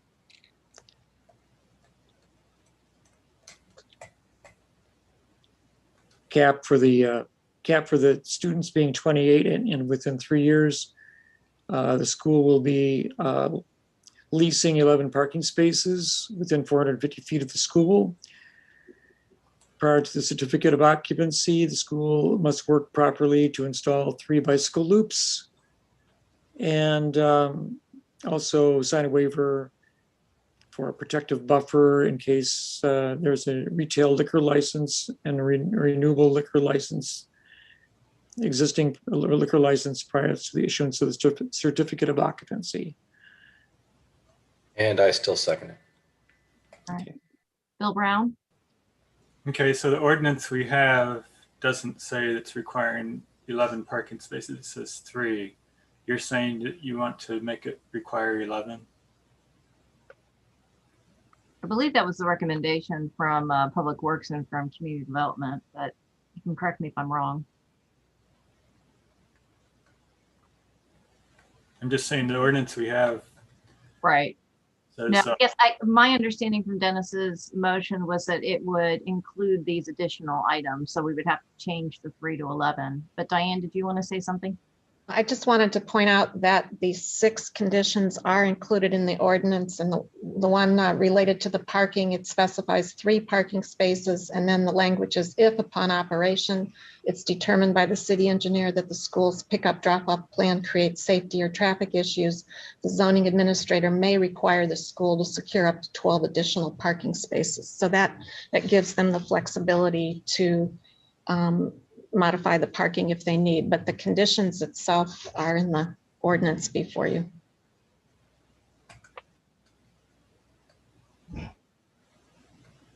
All right, so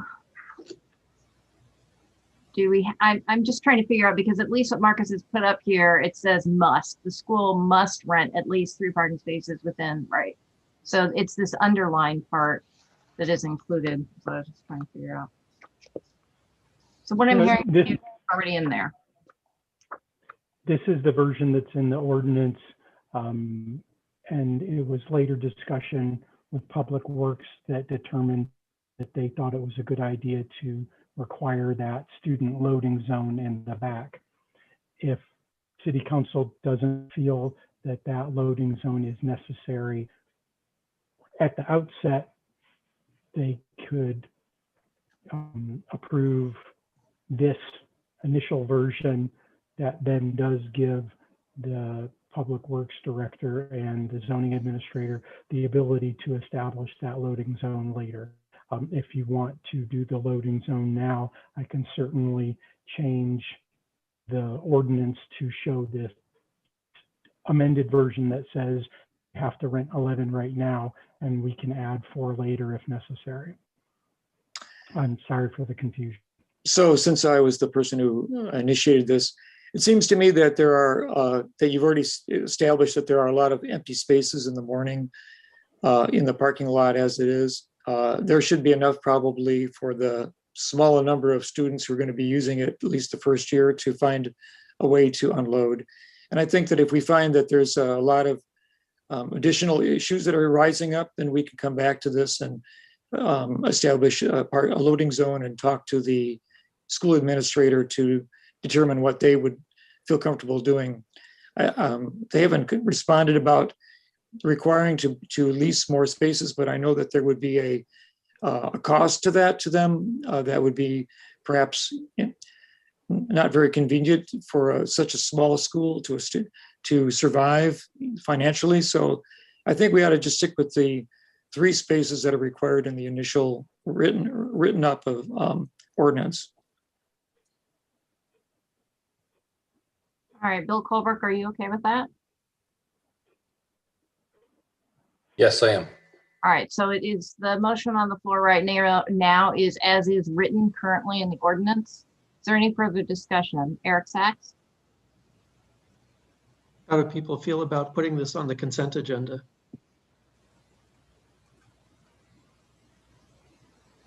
I'd prefer not to. I'd like to study it a little bit more. All right. Are you ready for a vote? All right, will the clerk please call the roll?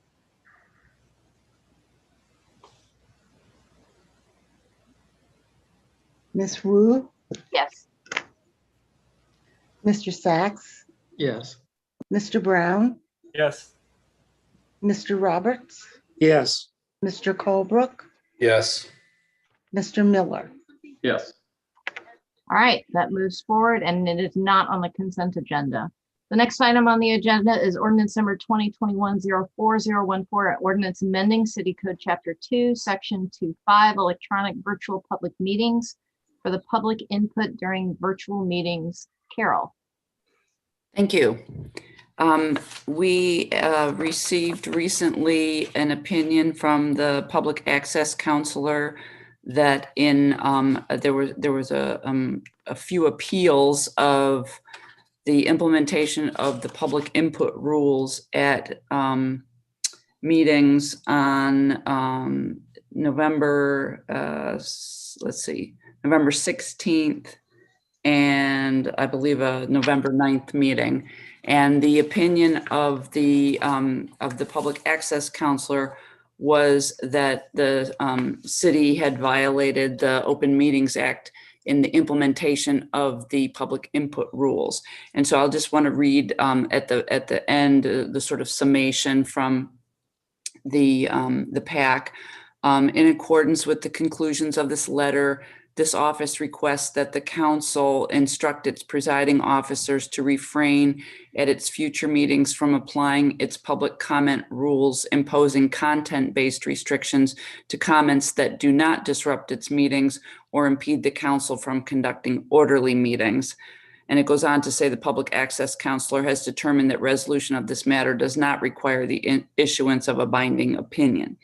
So even when we get a non-binding opinion from the PAC, we do take it seriously, and even though it's advisory. So what we've endeavored to do with the ordinance changes that are before you is to remove any reference to language whatsoever from section 2.5, which deals with the electronic virtual public meetings, so that there's no misconceptions about what may be restricted. It has to be manner only, and it has to be any behavior or provocation of disruptive behavior.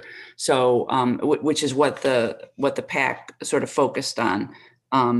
Comments that do not disrupt its meetings or impede the council from conducting orderly meetings. So that's what we're hoping to accomplish with these changes.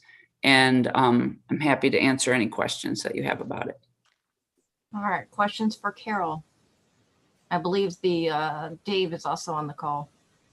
Yes, if you have any legal questions. Dennis.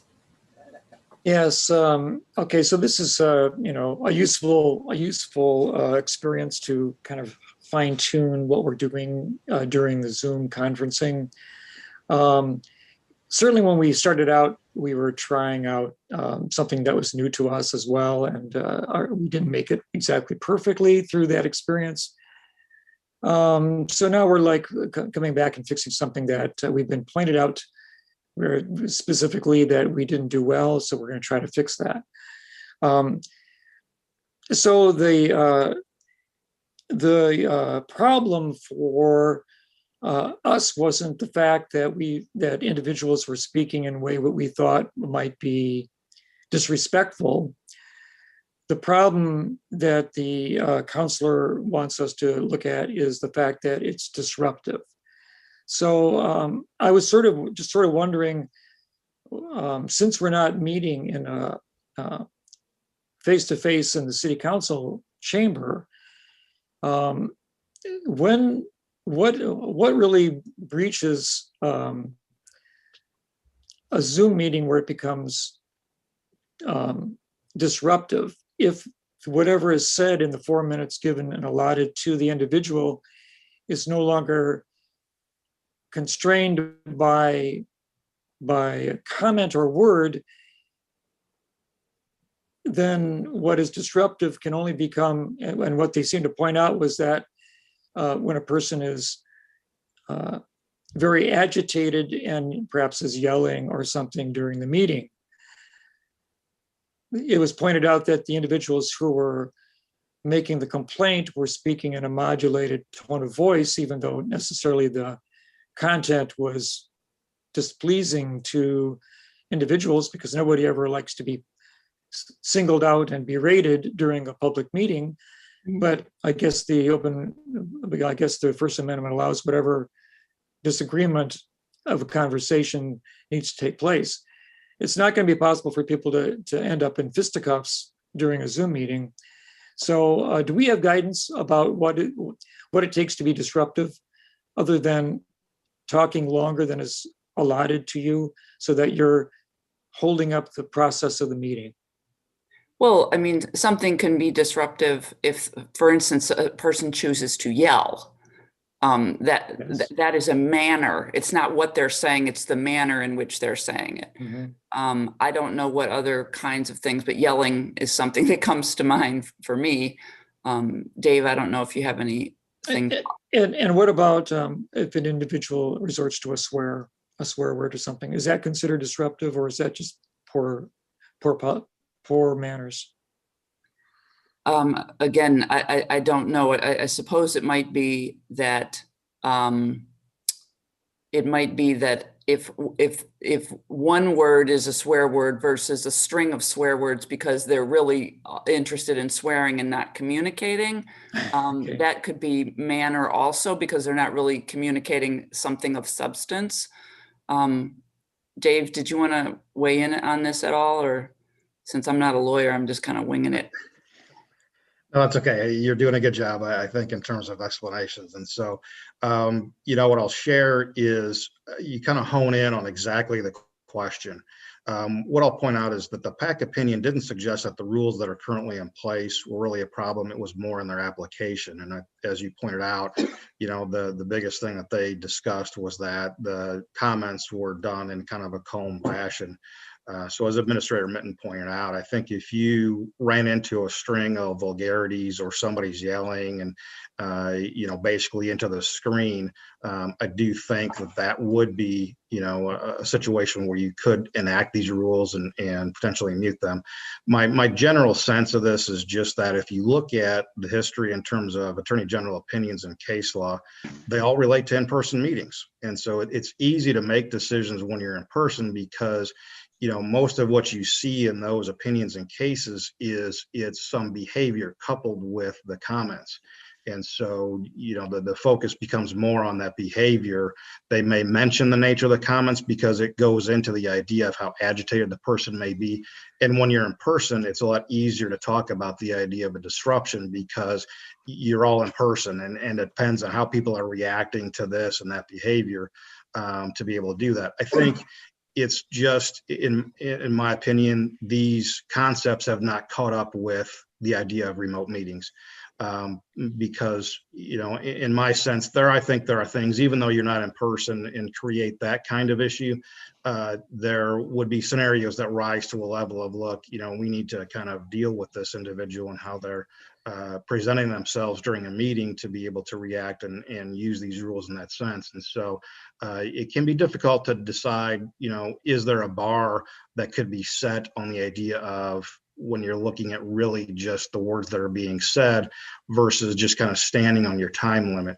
A lot of focus on these things is really driven to the time limit because in remote, it's easy. You just have to withstand the 4-minute barrage potentially. And then, when they hit their limit, you cut them off. And as long as you're consistent, there's no issues there.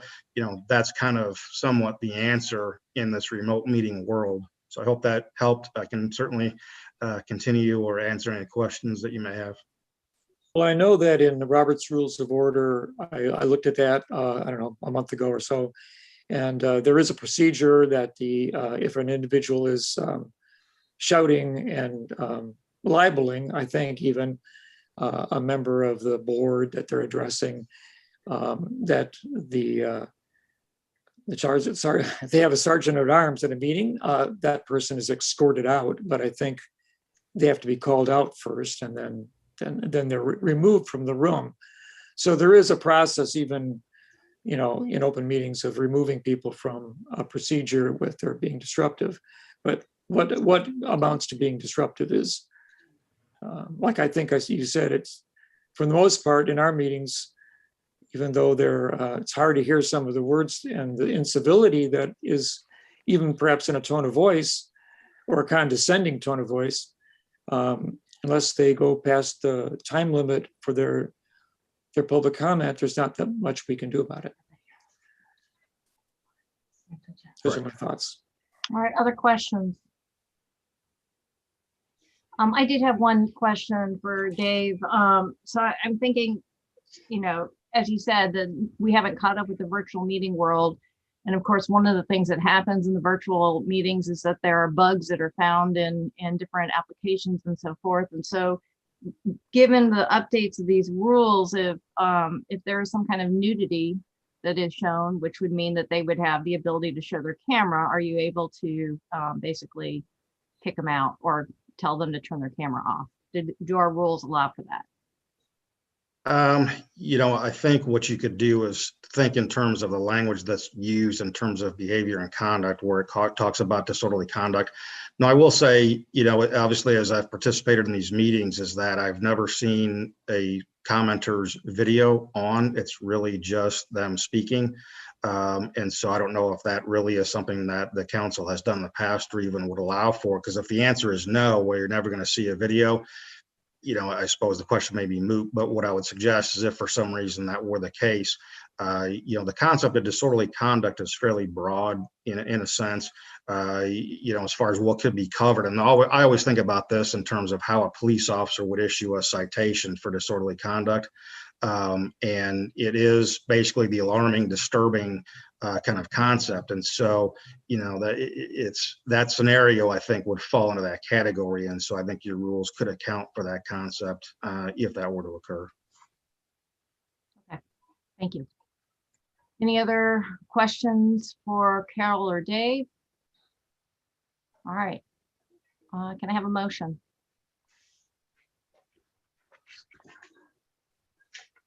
I guess I'll make that. Okay, this is concerning ordinance number 2021-04-014, an ordinance amending the City Code, Chapter 2, Section 2.5, concerning electronic virtual public meeting, public input during virtual meetings or Zoom meetings. I recommend that we accept the drafted ordinance into our process of procedure and forward this to the City Council with recommendation of approval. I'll second it. All right, moved by Dennis, seconded by Bill Brown. Do we want to put this on the consent agenda? I didn't recommend it. It's a touchy process. It's a sort of a touchy topic. I think We can keep it on the regular agenda. Yeah, just, I think we support it, but let's just not make it a rubber stamp experience. All right, Jared? I'm glad to see that this change is coming. We had a lot of discussion about this when it initially came up, and I was the sole person who told all of you all that we couldn't do this, and it wasn't gonna fly, and nobody listened to me. It took a PAC opinion to what a lot of people were saying. I guess I wasn't the only person. We were getting a ton of public input about people who felt the same way, and I don't know. It just, I'm interested to hear from, except for Eric, because Eric wasn't on council, so he couldn't have voted for it. From the rest of you guys, now that you've seen this, like, how you feel about the fact that we did this in the first place. Like, what convinced you guys the first go arounds that this was gonna fly? That's what I'm curious. Everybody's read the PAC opinion. I think it spells it out pretty well. I thought I made a lot of the same arguments when we were discussing it. I'm just curious if anybody has your guys' thoughts on why. I don't know. Sure, I'll do it. So I think that we were learning about public input, and of course we had the Elia Lewis case before us, and so there was a lot of anger expressed in the public comment, anger and frustration. And so that borders on antagonism or incivility. And I think we were trying to understand exactly where we stood in receiving that kind of public input. And, people were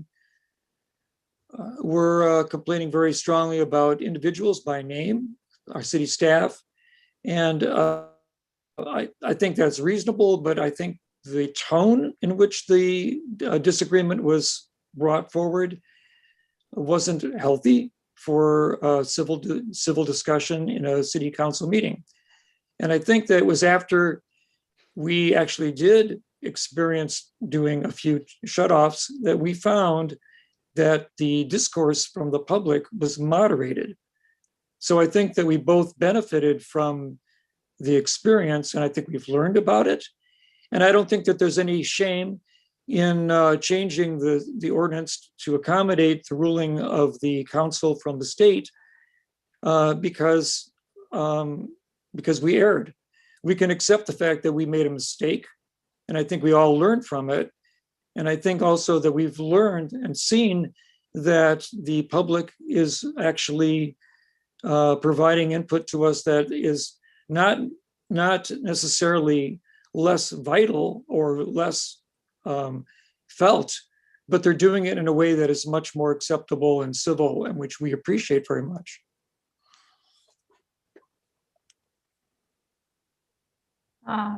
Anybody else want to speak? So, Bill, would you take the chair for a second? This bill? Yeah, sorry, Bill Brown. Yeah, go ahead, Mary Alice. Just kind of to answer your question, Jared, I think I agreed. Bill had brought up the fact that the proof in terms of whether or not this was going to be appropriate was how it was implemented. And my major concern was not that the elected officials were getting, attacked or whatever phrase you want to use. I think my concern was with the staff and the climate that the staff have to live in during these public meetings.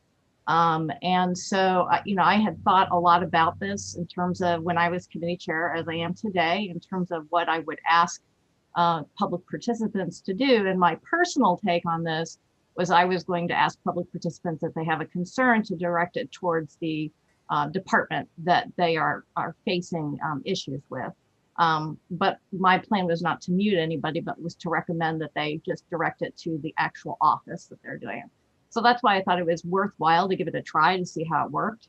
I did notice throughout the months that this has been in place that I don't think anybody was muted after November. And yet we still received very harsh criticisms. There were still people who were called out that were elected officials with very harsh criticisms, and they weren't muted. So that, from my perspective, that's how I was going to approach it, and that's why I originally voted for it. All right, I will take my seat. I'll relinquish the chair back. Thank you, Bill. There's no further discussion. Jared, did you want to say something? Sure. I just Diane, you don't have anything to say about this? You were the one who led this whole charge about doing this. Diane is muted. I figured as much. No, I have nothing more to say. Okay. All right. Will the clerk please call the roll? Ms. Wu, Yes. Mr. Sachs, Yes. Mr. Brown, Yes. Mr. Roberts, Yes. Mr. Colebrook, Yes.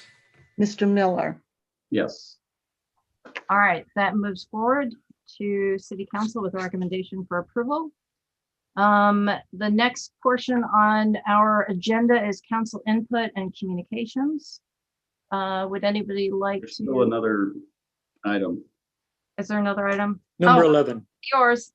My bad. Resolution number 2021-04017R, resolution declaring continued utility disconnections in Illinois to be a pandemic safety risk. And this was brought forward by Councilmember Miller. The floor is yours. Thank you. I hope you all can forgive my sass about that last one. It burns me to have fought so hard against something and to see it come back around as being right all along when nobody went along with it. But I'm sorry. It seems emotionally inappropriate. It was a little emotional issue for me, so I apologize for that. In regards to this resolution, which I brought forward, some of the folks working in the activist community approached me about creating a resolution to, do a couple of things, basically outlining some of the issues that have happened since COVID, things that are ongoing, and mostly with reference to utility shutoffs. So I'm sure you guys all had a chance to read through it. There's a lot of statistics in there, all of which we provided documentation for. There's a lot of stats and a lot of numbers in there, which they all did a lot of wonderful work to compile. And then there's the 5 things in the therefore be resolved section, hopefully none of which should be controversial. I think it's important for local governments to take lead on these sorts of issues, to send a message to our higher ups in state governments that communities really still feel the pressure and the danger that goes along with inaction on the part of the government. And of course, we have had action since on HB 2877. So Section 3 and Section 4, both which mention that. It's still important, I think, that we keep those in and agree to support them, even though they've already, action has already been taken on those. But I'm open to any questions if anybody has any questions about what was on there in Section 1, 2, 3, 4, 5, or any of those statistics that were in there. Are there any questions for Jared? So Jared, I read through HB 2877 today. There are additional items in there aside from rent and utilities, which is evictions and foreclosure dates, court records. Mm-hmm. And I wonder if we should add that into Section 3 to relieve, because it's more than just rent and utility debt. Sure. I almost was going to do the same thing. I offered that we put that additional language in there. Did you want to add anything in particular to it? Did you have some language? I did not. I just thought it would be good to be comprehensive in terms of what that bill covers. Okay. So to relieve, and is it to relieve Illinois rent? Because there's a whole conversation about using federal funds and how to get those funds directly to the landlords and to the utility providers. So I'm not sure if that relieving Illinois rent is, perhaps we can just work on a little bit of clarification on what that bill addresses. Sure. I didn't prepare language for it, but I can certainly offer an amendment in between now and okay. the full council meeting. All right. Bill Colbrook? Yeah, I had basically two of the concerns that you just mentioned, Mary Alice. One is in Section 3, the word relieve Illinois rent and utility debt. I don't know that I agree with relieve, especially when, you know, I believe the intent of House Bill 2877 was to funnel available federal funds, if it not to the people who owe the money for rent, but to the landlords who are owed the money as well. So I think that language in that section needs to be clarified a little bit. And then in Section 5, the last three words, without means testing. I read through House Bill 2877 a couple times, and I never saw anything about means testing. What guarantee would there be that somebody who absolutely has the means, but they're using as an excuse the pandemic not to pay their rent? You know, we've heard stories like that where people have a job, their income hasn't changed a bit. They've just chosen not to pay the rent. So what? I guess why is the means testing even in the resolution? So the means testing in 5, I don't think was in reference to HB 2877. It's more of a statement on offering up a moratorium that doesn't require people to meet a bunch of different metrics in order to receive assistance. And there are various thresholds, I guess. I mean, we've heard about them. You know, some people, it's as simple as just calling and saying, hey, I'm suffering from, you know, financial loss for X, you know, and I'd like to request being off of this. And for some of them, it's a extremely complex process.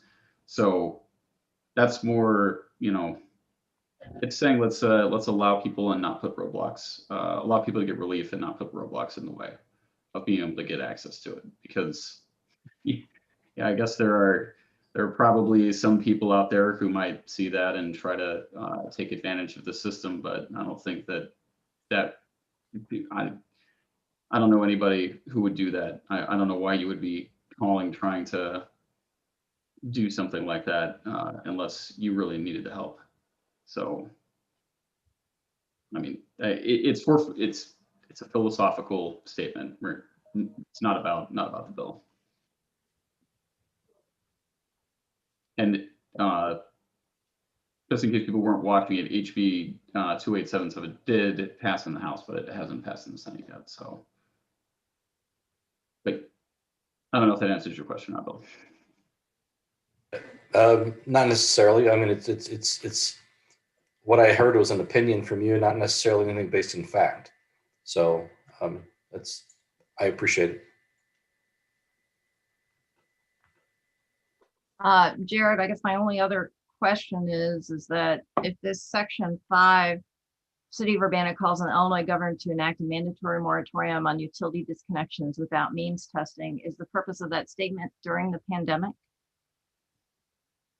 Or is it just forever? I believe. I mean, there's no limit. You know what I mean? There's no time limit on it. Yeah, I believe the intention is while the pandemic is still happening and affecting people's lives. Okay, well, then I think maybe we should add that clause in there. Okay. Just so it's clear. All right, any other questions for Councilmember Miller? Okay, I will entertain a motion.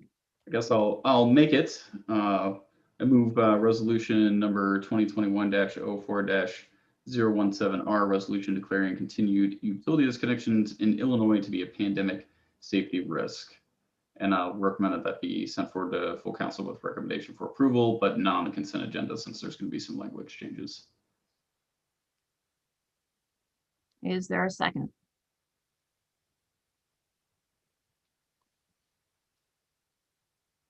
Well, we don't have very much courage here. I think I'll make the statement that I will support it. I do have a question. I mean, I'm not quite sure if it's necessary to do this comment, which Bill Colebrook mentioned about the last 3 words of the ordinance without means testing. I think we ought to look into that, maybe slightly some more, but I'm willing to, I know we're going to make some edits before we pass this. There'll probably be some amendments. So I'll second it as it is presented. Moved by Jared and seconded by Dennis. Discussion. And Dennis, I can offer more information about that before we vote on it again next week. Great, because a couple of us were wondering exactly what that entails. Thank you. Not a problem. Bill Brown. Yeah, I don't think there's any controversy about supporting HB 2877. I don't even know if there's any. I mean, it seems like it has a lot of support in the House and Senate, and all the witness slips were for 99%. I think the question is that section 5, what it actually means, and a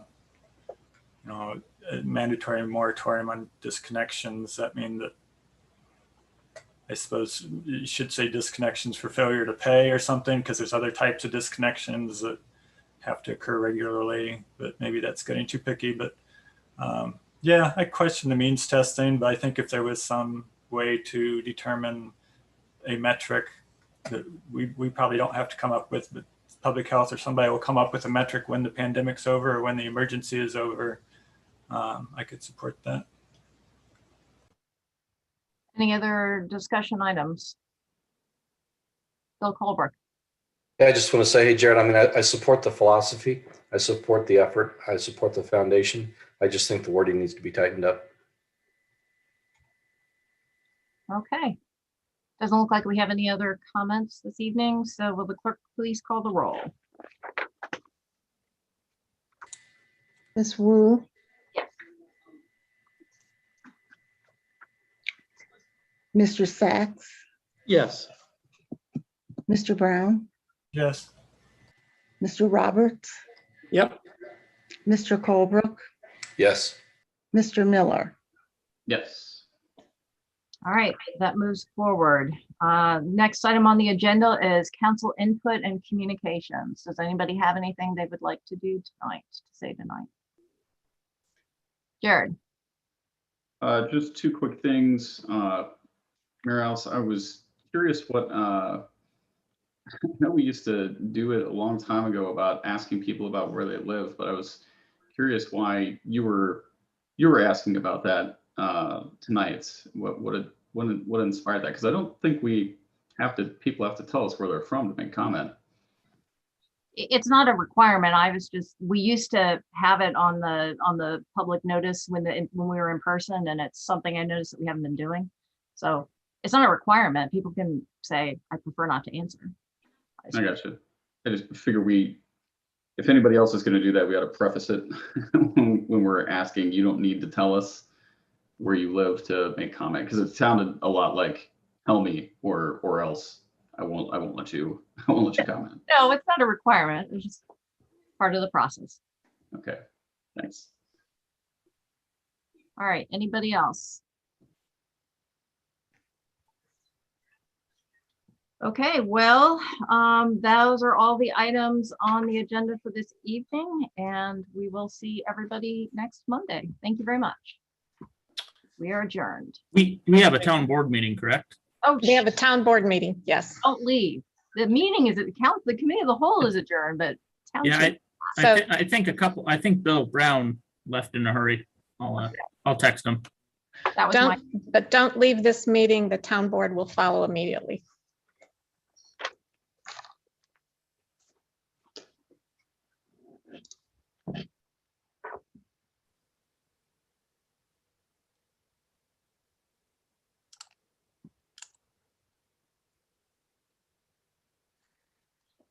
Okay, I think Jason was going to track down Bill Brown, but we'll go ahead and get started. I'll go ahead and call to order this special meeting of the Cunningham Town Board.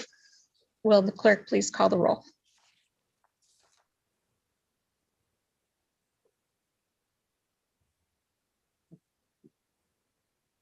Ms. Wu, Yes, here. Sorry. Mr. Sachs, Present. Ms. Hersey, Mr. Brown, Mr. Roberts, Here. Mr. Colebrook, Here. Mr. Miller, Here. Mayor Marlin, Here. Ms. Shanawit, Mr. Williams, I'm present. Here. thank you. Okay, we have a quorum. Next item is public participation. Does anyone want to address the Cunningham Town Board? Please raise your hand.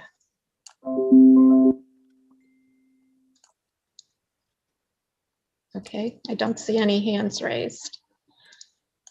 We have one item on the agenda, which is a closed session. I'll need a motion to go into closed session to discuss the purchase of real property for the use of Cunningham Township, including discussing whether a particular parcel shall be acquired pursuant to the Open Meetings Act 5 ILCS 120/2C5.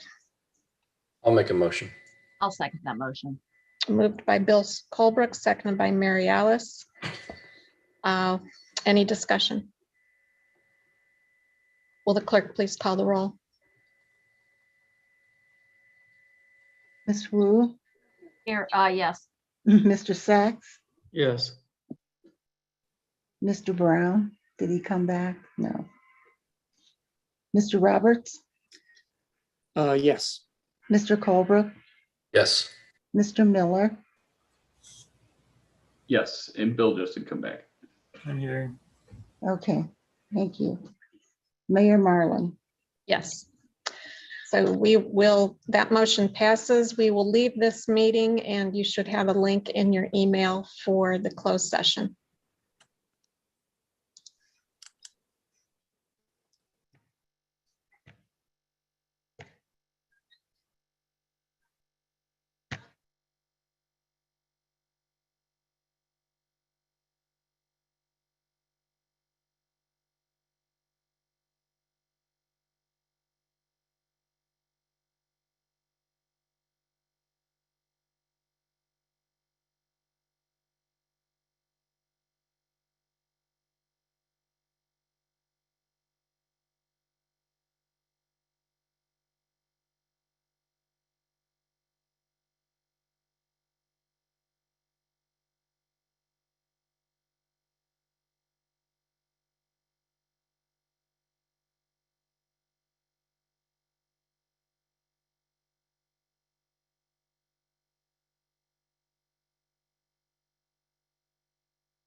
Do I hear a pizza pizza?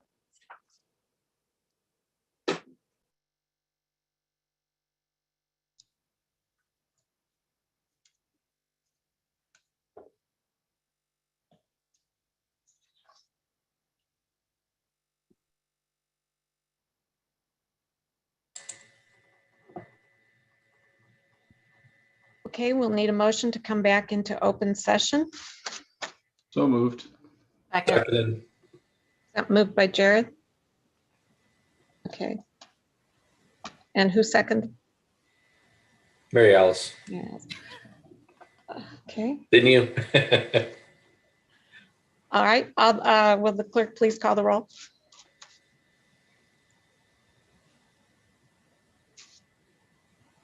Ms. Wu, Yes. Mr. Sachs, Yes. Mr. Brown, Yes. Mr. Roberts, Mr. Colebrook, Yes. Mr. Miller. Yes. And I'm back too. I say yes. Okay, thank you. That motion passes. So the item on the agenda is Resolution 2021-04-004R, which is a resolution authorizing the supervisor to sign a memorandum of understanding regarding property acquisition for township purposes. Is there a motion? I'll make that motion. I'll second. Moved by Dennis, seconded by Jared. Any discussion?